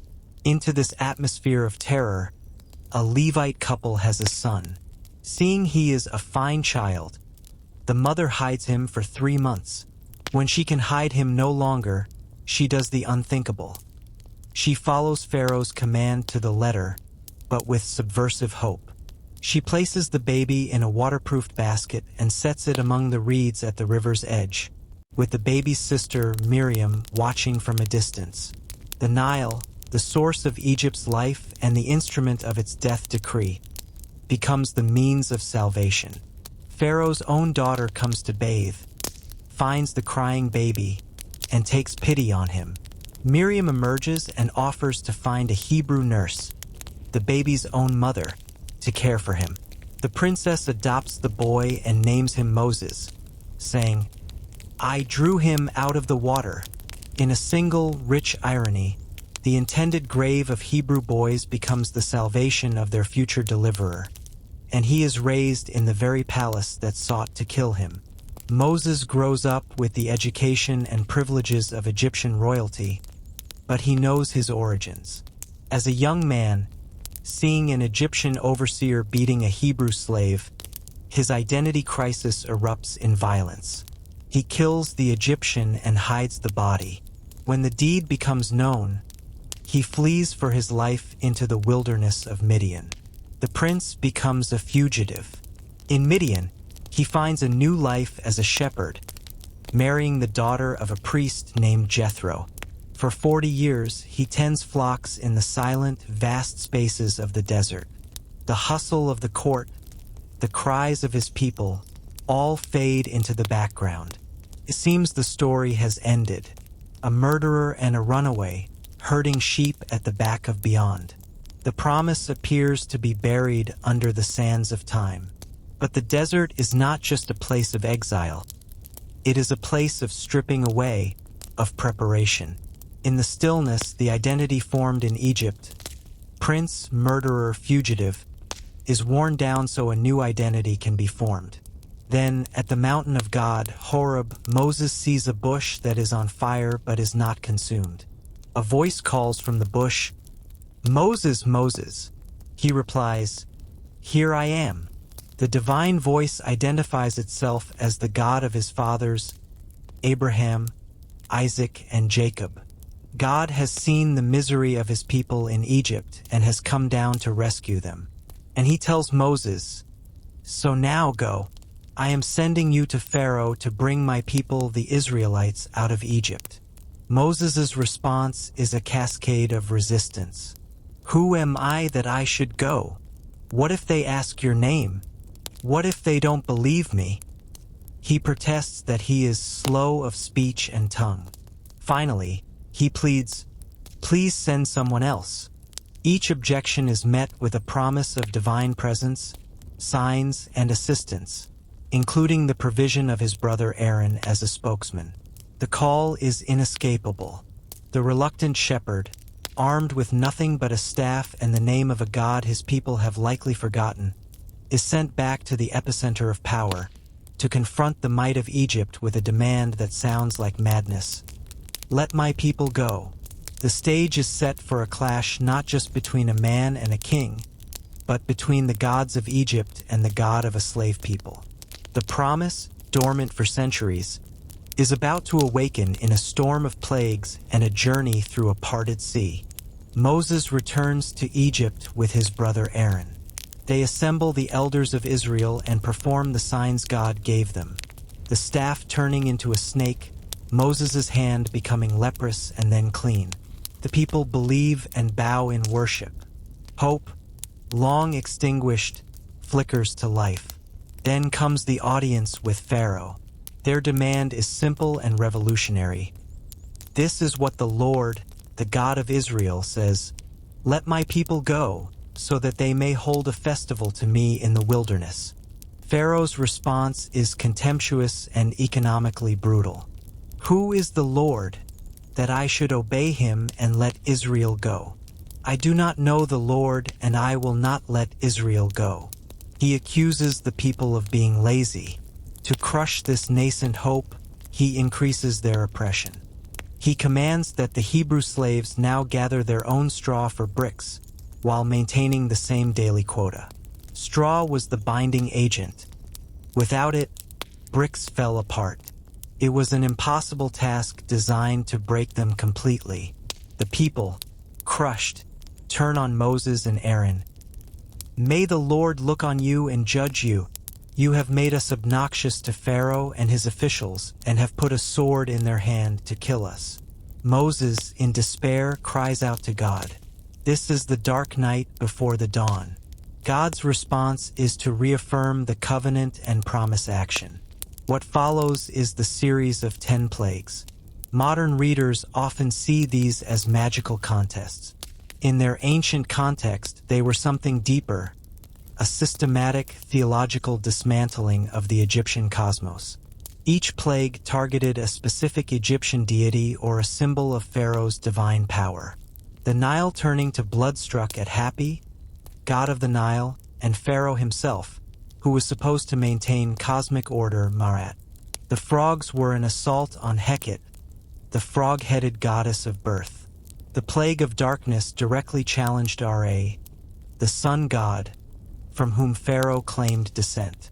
The final and most terrible plague, the death of the firstborn, was the ultimate strike against Pharaoh's claim to be the protector of his people and the son of the gods. It also mirrored his own genocidal decree against Hebrew boys. Throughout the plagues, a pattern emerges. Pharaoh's heart is hardened. Sometimes the text says God hardens it, sometimes Pharaoh hardens it himself. This is a profound, ancient understanding of power and defiance. Pharaoh, the symbol of unyielding, tyrannical power, becomes so entrenched in his own no that he cannot choose otherwise, even as his nation is destroyed around him. It is the tragedy of absolute power refusing to bend. After the death of his own son, Pharaoh's resistance finally breaks. In the middle of the night, he summons Moses and Aaron and screams, "Up! Leave my people, you and the Israelites. Go worship the Lord as you have requested. Take your flocks and herds and go." The Hebrews leave in such haste that their bread does not have time to rise, the origin of the unleavened bread of Passover. But Pharaoh's repentance is short-lived. His pride reasserts itself. He marshals his chariots, the pinnacle of Egyptian military technology, and pursues the fleeing slaves. The Israelites, trapped between the Egyptian army and the Red Sea, or more accurately, the Sea of Reeds, a marshy area, are terrified. They cry out to Moses, "Was it because there were no graves in Egypt that you brought us to the desert to die?" Moses tells them, "Do not be afraid. Stand firm, and you will see the deliverance the Lord will bring you today." Then, at God's command, Moses stretches out his hand over the sea. A strong east wind drives the waters back all night, creating a path of dry ground. The people cross over. In the morning watch, the Egyptian army charges into the seabed. As they flounder, Moses stretches out his hand again, and the waters return, drowning the chariots and horsemen. The visual is seismic. The slave army, on foot, watching the elite military force of the world's superpower vanish beneath the waters. It is the ultimate reversal of power. On the far shore, the people erupt in song. The Song of the Sea, one of the oldest texts in the Bible. Miriam, the prophetess, takes a timbrel and leads the women in dance. This is their moment of birth as a free people. But freedom in the wilderness immediately brings new crises. They face hunger, thirst, and the psychological trauma of slavery. They grumble, longing for the fleshpots of Egypt, trading the certainty of bondage for the uncertainty of trust. God provides manna, bread from heaven, and water from a rock. The lesson is daily dependence. Then they come to Mount Sinai. This is the climax of the Exodus story. God proposes a covenant to the entire nation. "You yourselves have seen what I did to Egypt, and how I carried you on eagle's wings and brought you to myself. Now if you obey me fully and keep my covenant, then out of all nations you will be my treasured possession. You will be for me a kingdom of priests and a holy nation." The people respond with one voice, "Everything the Lord has said we will do." Moses ascends the mountain into the cloud of God's presence. There he receives the law, the Torah. The heart of this law is the 10 Commandments, carved by the finger of God on tablets of stone. They begin not with a list of duties, but with a statement of identity and liberation. "I am the Lord your God, who brought you out of Egypt, out of the land of slavery." The law that follows, covering everything from social justice to dietary restrictions to ritual purity, is not an arbitrary list of rules. It is the architecture of a new society. It is designed to make them distinct from the nations around them, to create a community based on justice, mercy, and holiness, rather than the hierarchical oppression they experienced in Egypt. It transforms them from a horde of escaped slaves into a nation under God. The giving of the law at Sinai is their true constitution. While Moses is on the mountain, the people's faith falters. Impatient and afraid, they pressure Aaron to make them a god they can see. He fashions a golden calf from their jewelry. They proclaim, These are your gods, Israel, who brought you up out of Egypt. It is a catastrophic failure, a reversion to the visible deities of Egypt at the very moment the invisible God is giving them a new identity. Moses descends, sees the revelry, and in a fury smashes the stone tablets. The covenant is broken almost as soon as it is made. After a severe purge, Moses intercedes for the people, arguing with God himself, and secures a renewal of the covenant. New tablets are cut, but the relationship is changed. The law stands, but so does the knowledge of human frailty. The story of the Exodus and Sinai is not a tidy triumph. It is a messy, violent, glorious, and tragic story of liberation and failure, of divine faithfulness and human rebellion. It establishes a pattern that will define the nation of Israel for centuries. Covenant, disobedience, judgment, repentance, and restoration. It gives the world a powerful archetype, the God who hears the cry of the oppressed and acts in history to set them free. This idea would reverberate far beyond the sands of Sinai, inspiring movements for liberation for thousands of years. But the journey from Sinai to a homeland would be long, fraught, and shaped by battles, betrayals, and the difficult work of building a society in a land of giants and walled cities. The promise of Abraham was now in the hands of a nation carrying a law and a story, heading for a confrontation with Canaan. We are making a monumental leap in time and space, from the sun-baked law of Sinai to the shadowed forests of medieval Europe. This is a shift from sacred history to the gritty, perilous reality of everyday life in the Middle Ages. If you're ready for this new chapter of danger and survival on the open road, let me know in the comments. And for all of you joining us on this epic narrative journey, subscribing is your best way to travel through every era with us. Now, let's step onto a road where danger waits in the dappled light. Forget the grand narratives of kings and castles for a moment. To understand the heartbeat of medieval Europe, you had to walk its roads. And to walk its roads was to place your life in the balance. This was a world of vast, untamed spaces between islands of settlement.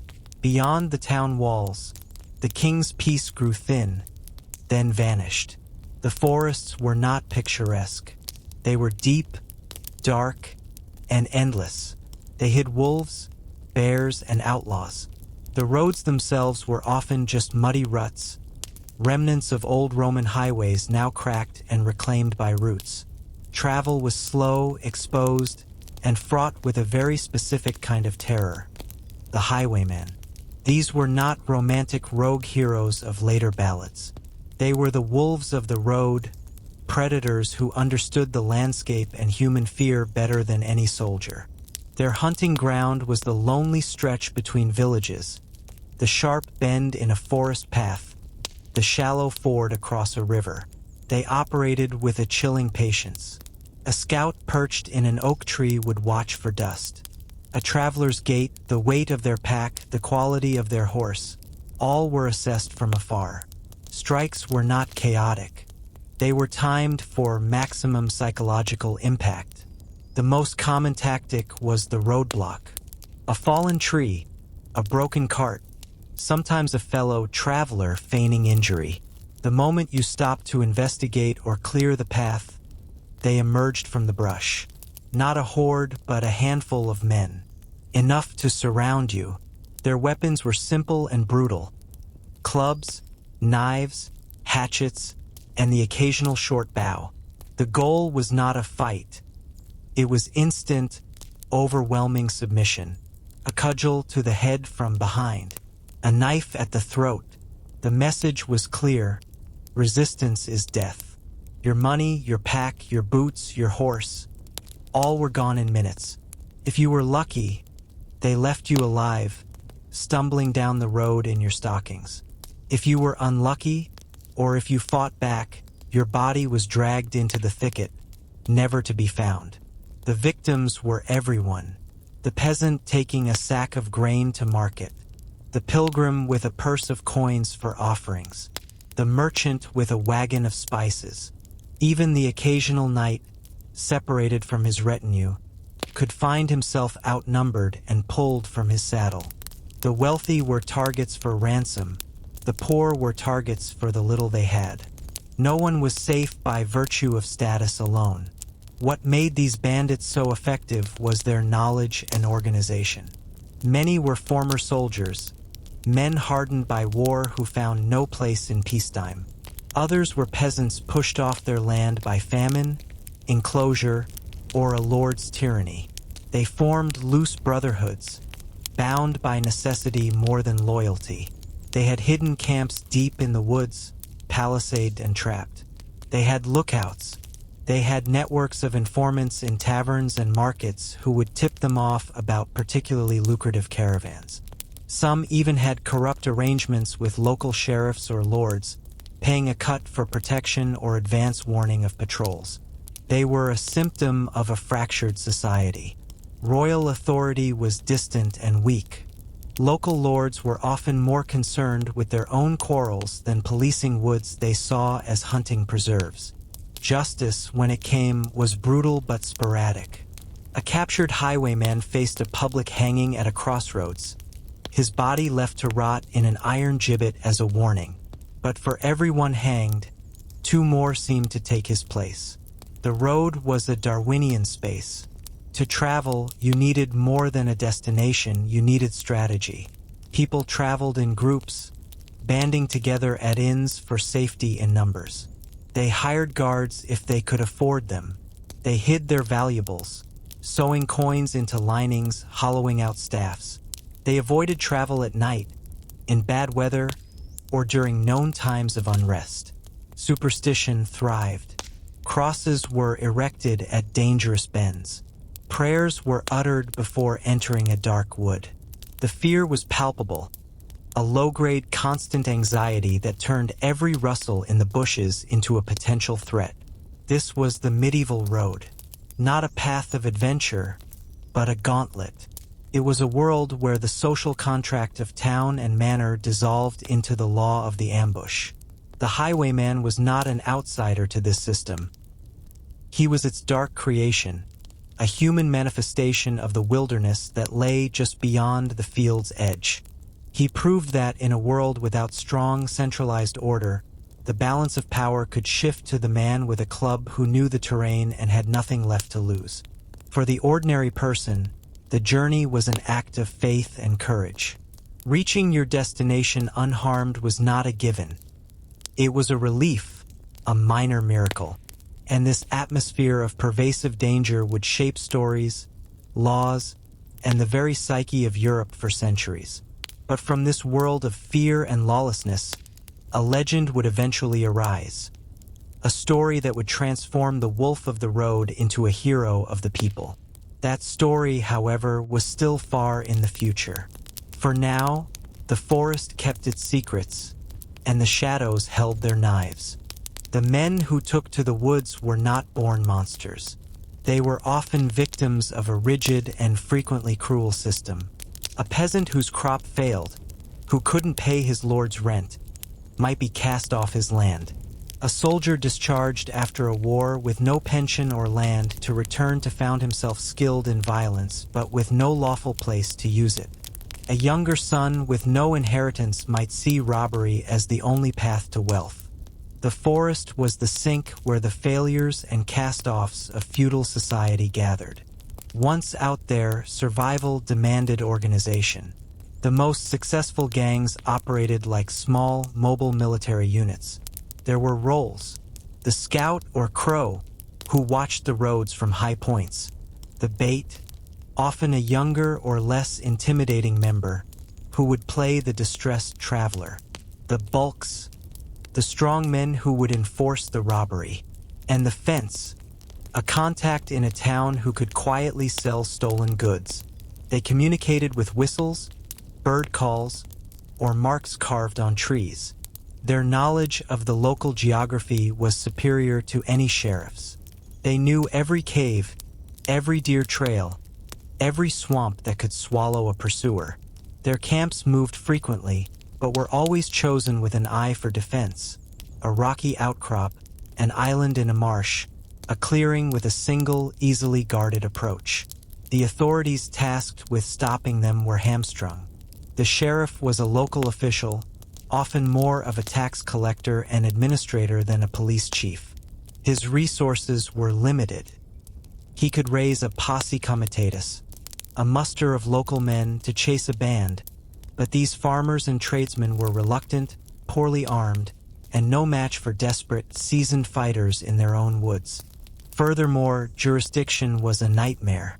A bandit could rob in one lord's territory, flee across a river into another's, and the first sheriff had no authority to follow.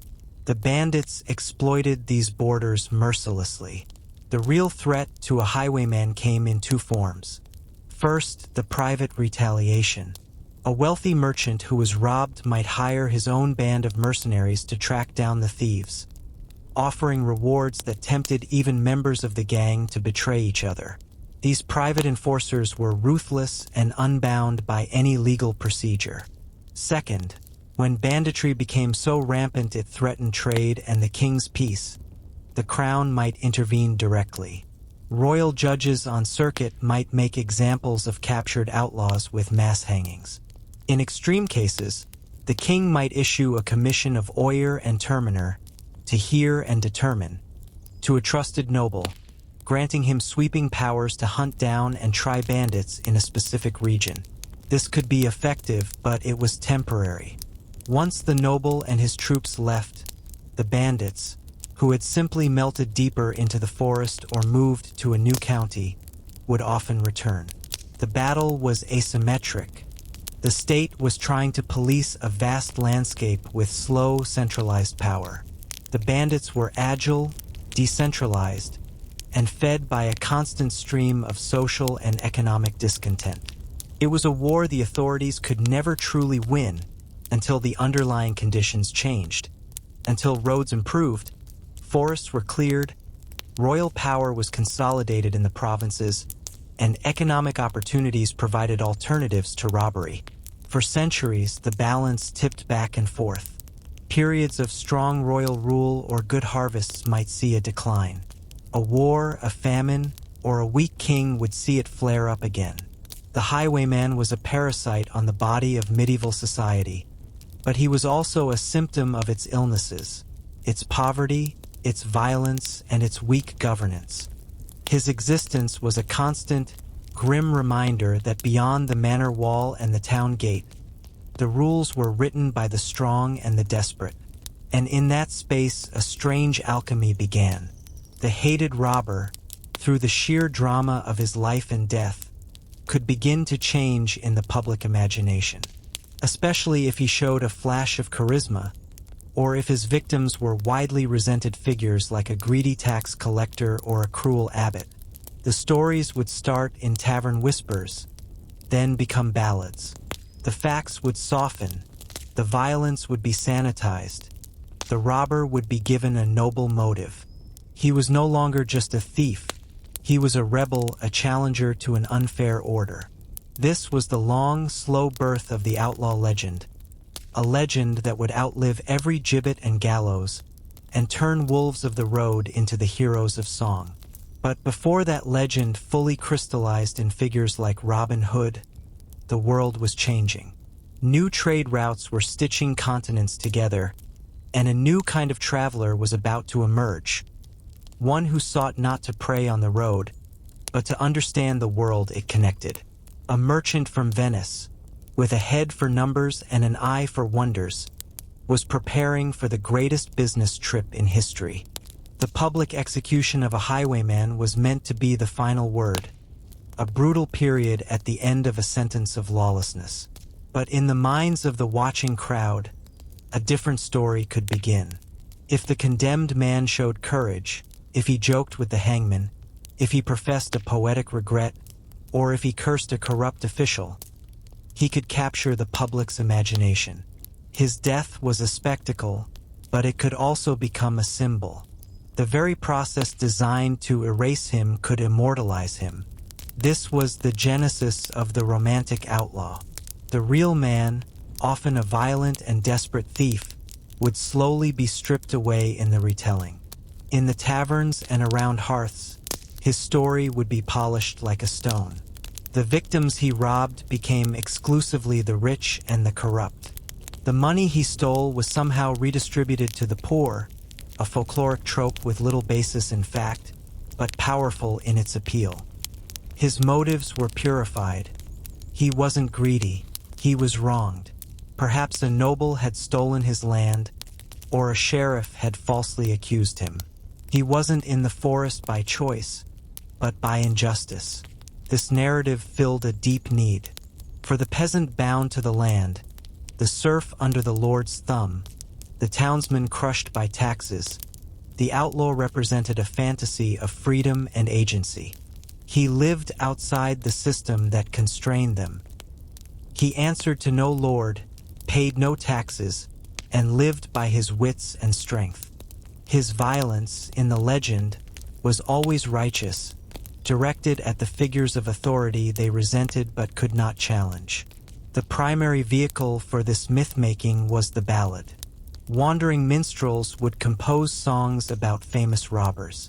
These ballads followed a formula: the outlaw's noble origin, the great wrong done to him, his life of honorable robbery in the greenwood, his courtesy to women and the poor, his inevitable betrayal, and his tragic, brave death. The songs were catchy, emotional, and spread the legend far beyond the locale of the crimes. England had Robin Hood, likely an amalgam of many outlaws given a cohesive anti-authoritarian narrative in the late Middle Ages. Germany had figures like the Schwarzer Hans or the knights-turned-robber barons. Eastern Europe had its Bataillerac and Heidusi, outlaws who were seen as freedom fighters against Ottoman or aristocratic oppression. These stories served a social function. They were a safe outlet for resentment. Singing about a robber who stole from the rich was a way to critique social inequality without openly rebelling. They also created an alternative, unofficial justice. In a world where the law often served the powerful, the outlaw hero in the song delivered a rough, poetic justice that the courts did not. By the late Middle Ages, the archetype was set. The highwayman in culture was no longer just a threat. He was a complex figure, a warning and a wish, a criminal and a champion. This cultural shadow is the true legacy of the wolves of the road. Long after the last medieval bandit was hanged, the idea of the noble outlaw persisted, influencing literature, opera, and film. But even as these legends solidified in Europe, the horizons of the world were expanding. The roads that were once paths of peril were becoming routes of connection. The Silk Road, a network of trade routes linking east and west, had existed for centuries, but in the 13th century, a unique window of opportunity opened. The Mongol Empire had conquered from the Pacific to the edge of Europe, creating a single, relatively stable administrative space across Asia, the Pax Mongolica. For a few decades, the journey from the Mediterranean to China was safer than it had ever been, or would be for centuries after. Into this window stepped a young Venetian merchant named Marco Polo. He was not a wolf of the road. He was its student, its beneficiary. He traveled not to prey, but to observe, to trade, and to marvel. His journey would not be about surviving the forest between towns, but about navigating the vast cultural distances between civilizations. He would carry back not stolen silks, but stories. Stories so incredible they would change Europe's map of the world. His account would be a revelation of abundance, order, and technology that dwarfed the medieval West. And within his tales of Khans and cities of gold, there were other, more intimate observations, notes on customs, on hospitality, on the roles of women, and on the nuanced dance of relationships in the courts of the East. Marco Polo's story marks a shift from the closed, fearful world of the medieval road to an opening, curious, interconnected one. He represents a new hunger, not just to survive the journey, but to understand the destination in all its strange and splendid detail. So let us leave the gloomy forests of Europe and turn east, towards the rising sun and the court of the Great Khan, where a different set of rules, a different kind of power, and a different understanding of human connection awaited a wide-eyed traveler from Venice. Marco Polo was 17 years old in 1271 when he left Venice with his father Niccolò and uncle Maffeo. They were not explorers in the romantic sense. They were practical men of commerce, returning to the court of the Mongol ruler Kublai Khan to fulfill a promise. The Polos had already made the journey once before, and the Great Khan had asked them to return with holy oil from Jerusalem and with learned men who could explain the Christian faith. They brought the oil, but not the priests. Only a young Marco, whose keen eyes and memory would become their greatest asset. The route was the stuff of endurance legend. They sailed to Acre, then traveled overland through Armenia, Persia, and the fierce deserts of Central Asia. They skirted the edge of the Taklamakan Desert, a name meaning place of no return. They climbed the Pamir Mountains, the roof of the world, where Marco noted the air was so cold no fire burned bright. They finally reached the Mongol heartland and presented themselves at Kublai Khan's magnificent court at Xanadu, the Xanadu of Coleridge's poem, and later at his capital, Dadu, modern Beijing. Marco, young, adaptable, and curious, quickly became a favorite of the Khan. Kublai, a shrewd ruler, wanted to understand the vast, diverse empire he controlled. He employed Marco as an envoy, sending him on official missions across China and Southeast Asia. For 17 years, Marco traveled, observed, and absorbed. He served the Khan, learning Mongol customs and multiple languages. His book, The Travels of Marco Polo, dictated years later to a romance writer while imprisoned in Genoa, is not a dry log. It is a sensory overload of observations about geography, politics, economy, and technology. He describes paper money, a concept bewildering to Europeans who used coin. He details the burning of black stones, coal, for heat.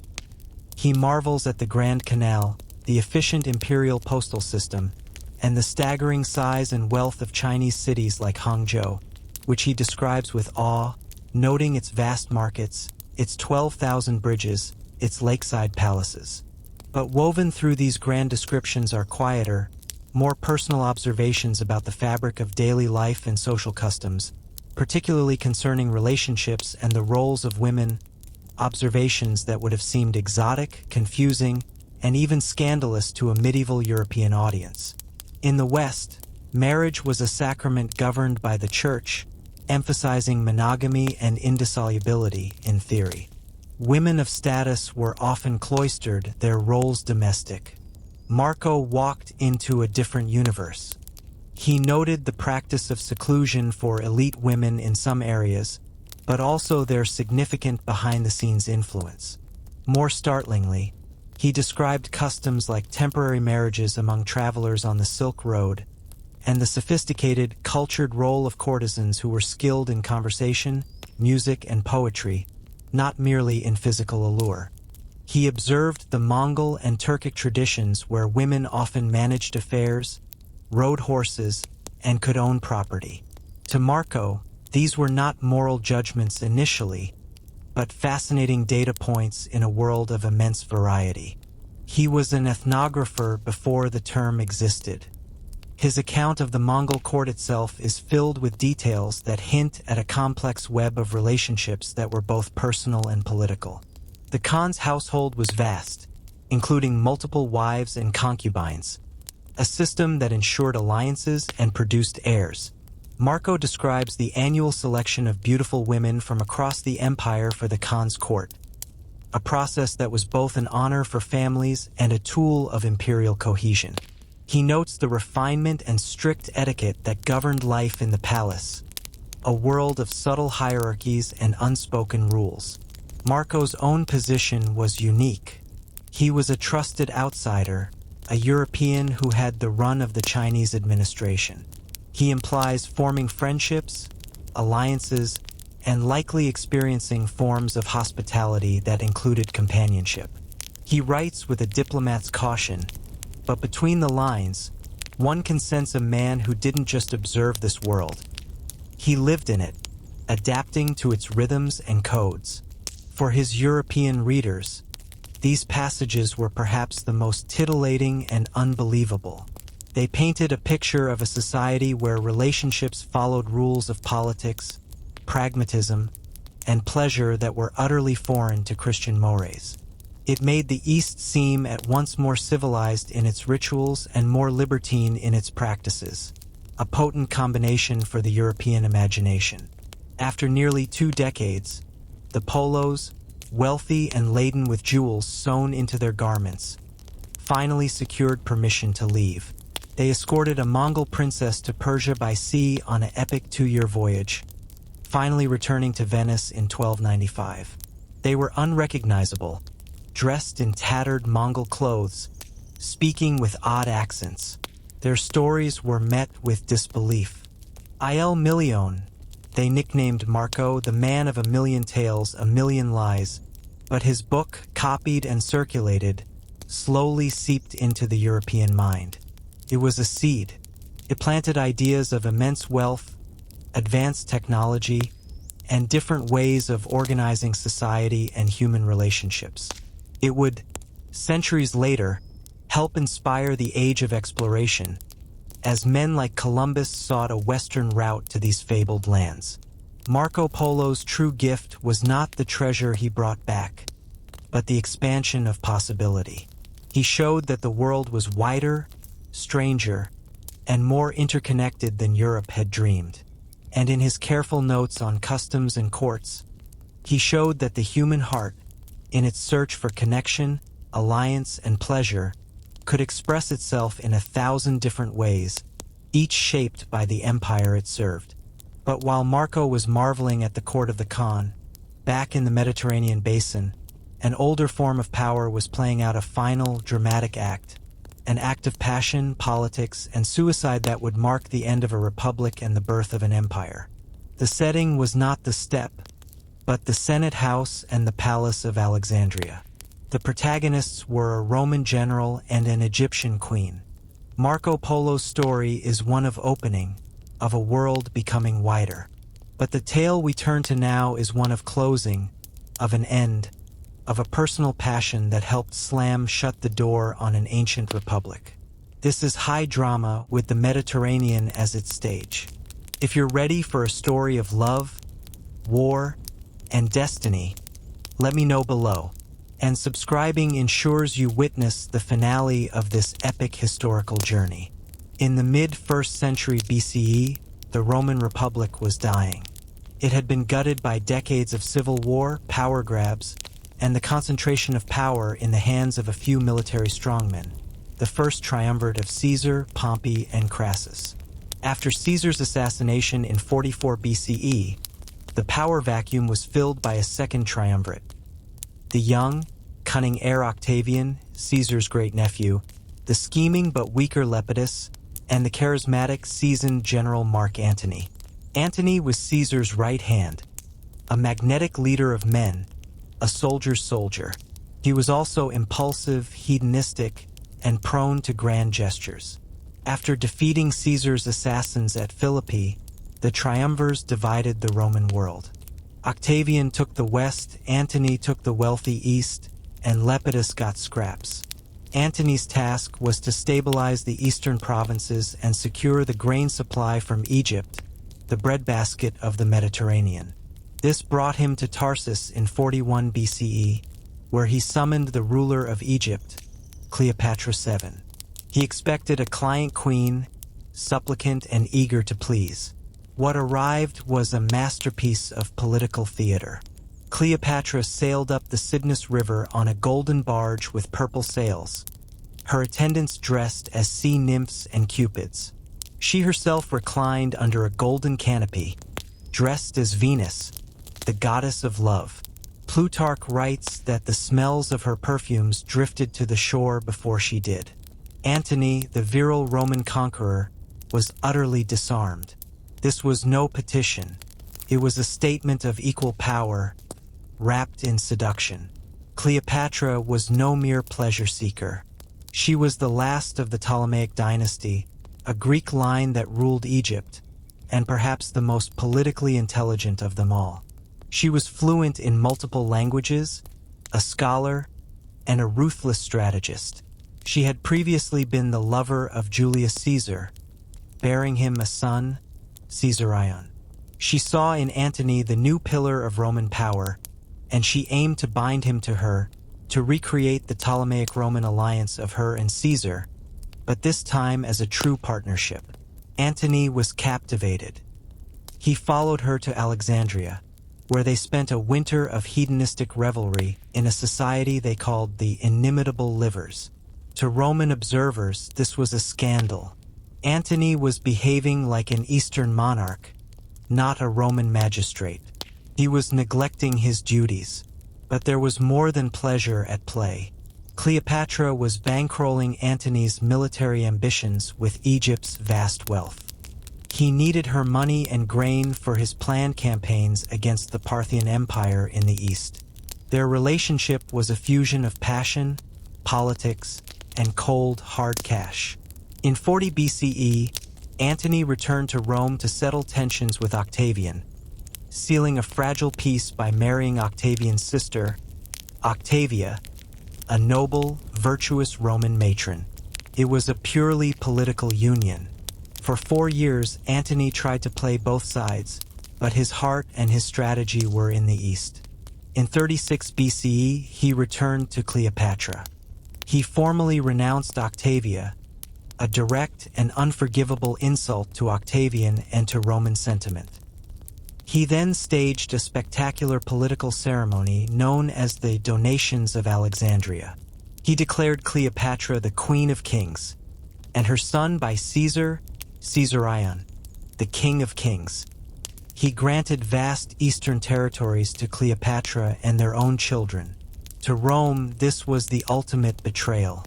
Antony was giving away Roman conquests to a foreign queen. He was placing his Egyptian family above his Roman one. Octavian, a master propagandist, seized his chance. He obtained, and likely doctored, Antony's will, which allegedly requested burial in Alexandria alongside Cleopatra. He read it to the Senate, portraying Antony as a man drunk on Eastern luxury, a traitor bewitched by a sorceress queen.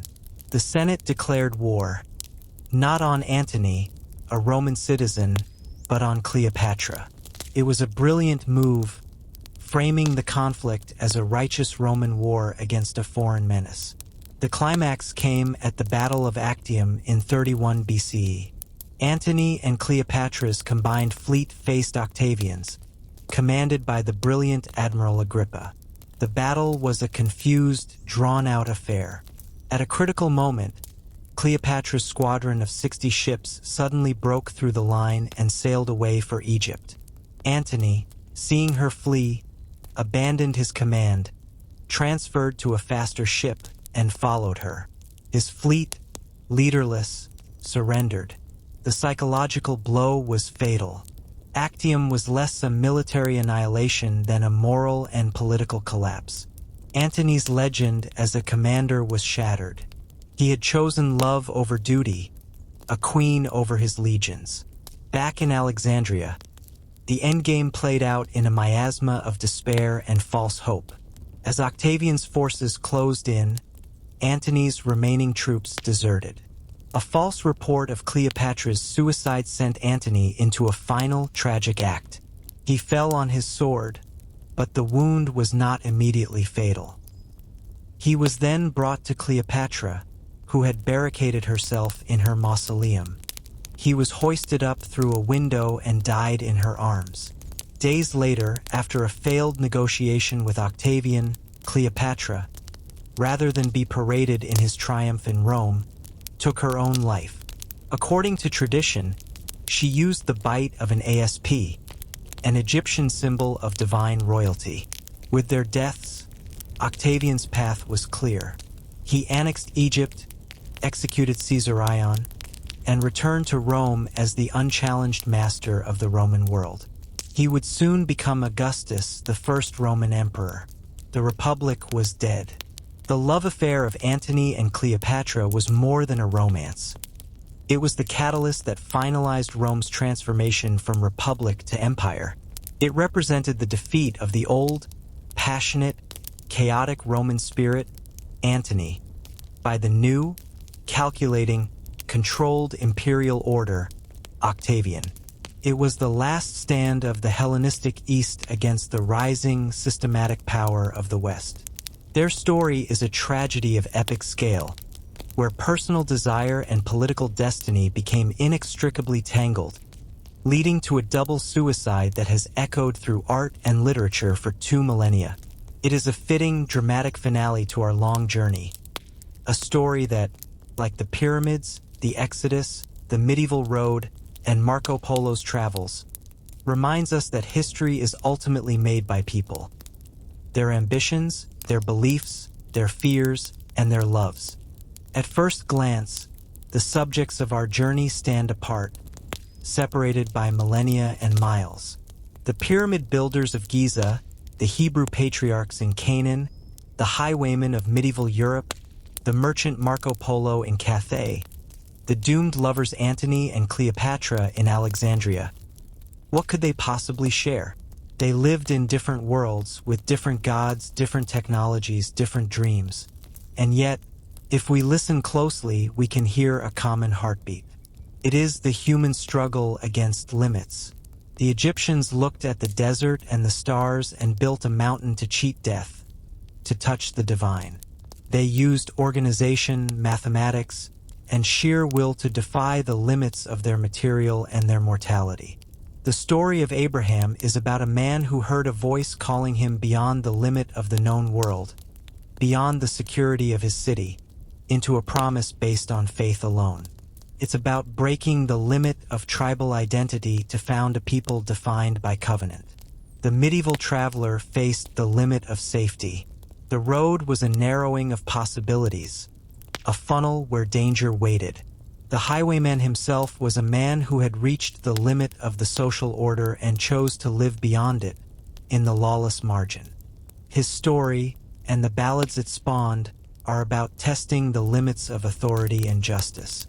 Marco Polo's entire journey was an assault on the limits of knowledge. He crossed the geographic and cultural boundaries of his world, pushing back the edges of the European map not with conquest, but with curiosity. He showed that the limits of one's understanding are not the limits of the world. And Antony and Cleopatra? Theirs is the most personal and political story of limits. They tested the limits of Roman tolerance, of political alliance, of where personal passion ends and public duty begins. In the end, they chose a final, definitive limit, death, on their own terms, rather than accept the limits Octavian would impose on them. Each story, in its own way, is about a reaching, a straining, a breaking, or a defining of boundaries. They are all about the human desire to be more, to go farther, to last longer, to love more deeply, or to resist more fiercely than the world seems to allow. Another connecting thread is the role of narrative itself. The pyramids are a narrative in stone, telling of power, cosmology, and engineering genius. The Exodus is a foundational narrative of liberation and law, told and retold to shape a people's identity. The highwayman's life was a brief, brutal fact, but his legend became a narrative of social critique and wish fulfillment, sung in taverns. Marco Polo's book was a narrative that reshaped Europe's imagination of the East. The tragedy of Antony and Cleopatra was crafted into a narrative of propaganda by Octavian, then later romanticized by poets like Shakespeare into a timeless tale of doomed love. History is not just the events. It is the stories we tell about them. These stories are how we process, remember, and find meaning in the chaos of the past. They are how the pharaoh's desire for eternity, the patriarch's step of faith, the outlaw brief defiance, the merchant's wonder, and the general's passion continue to speak to us.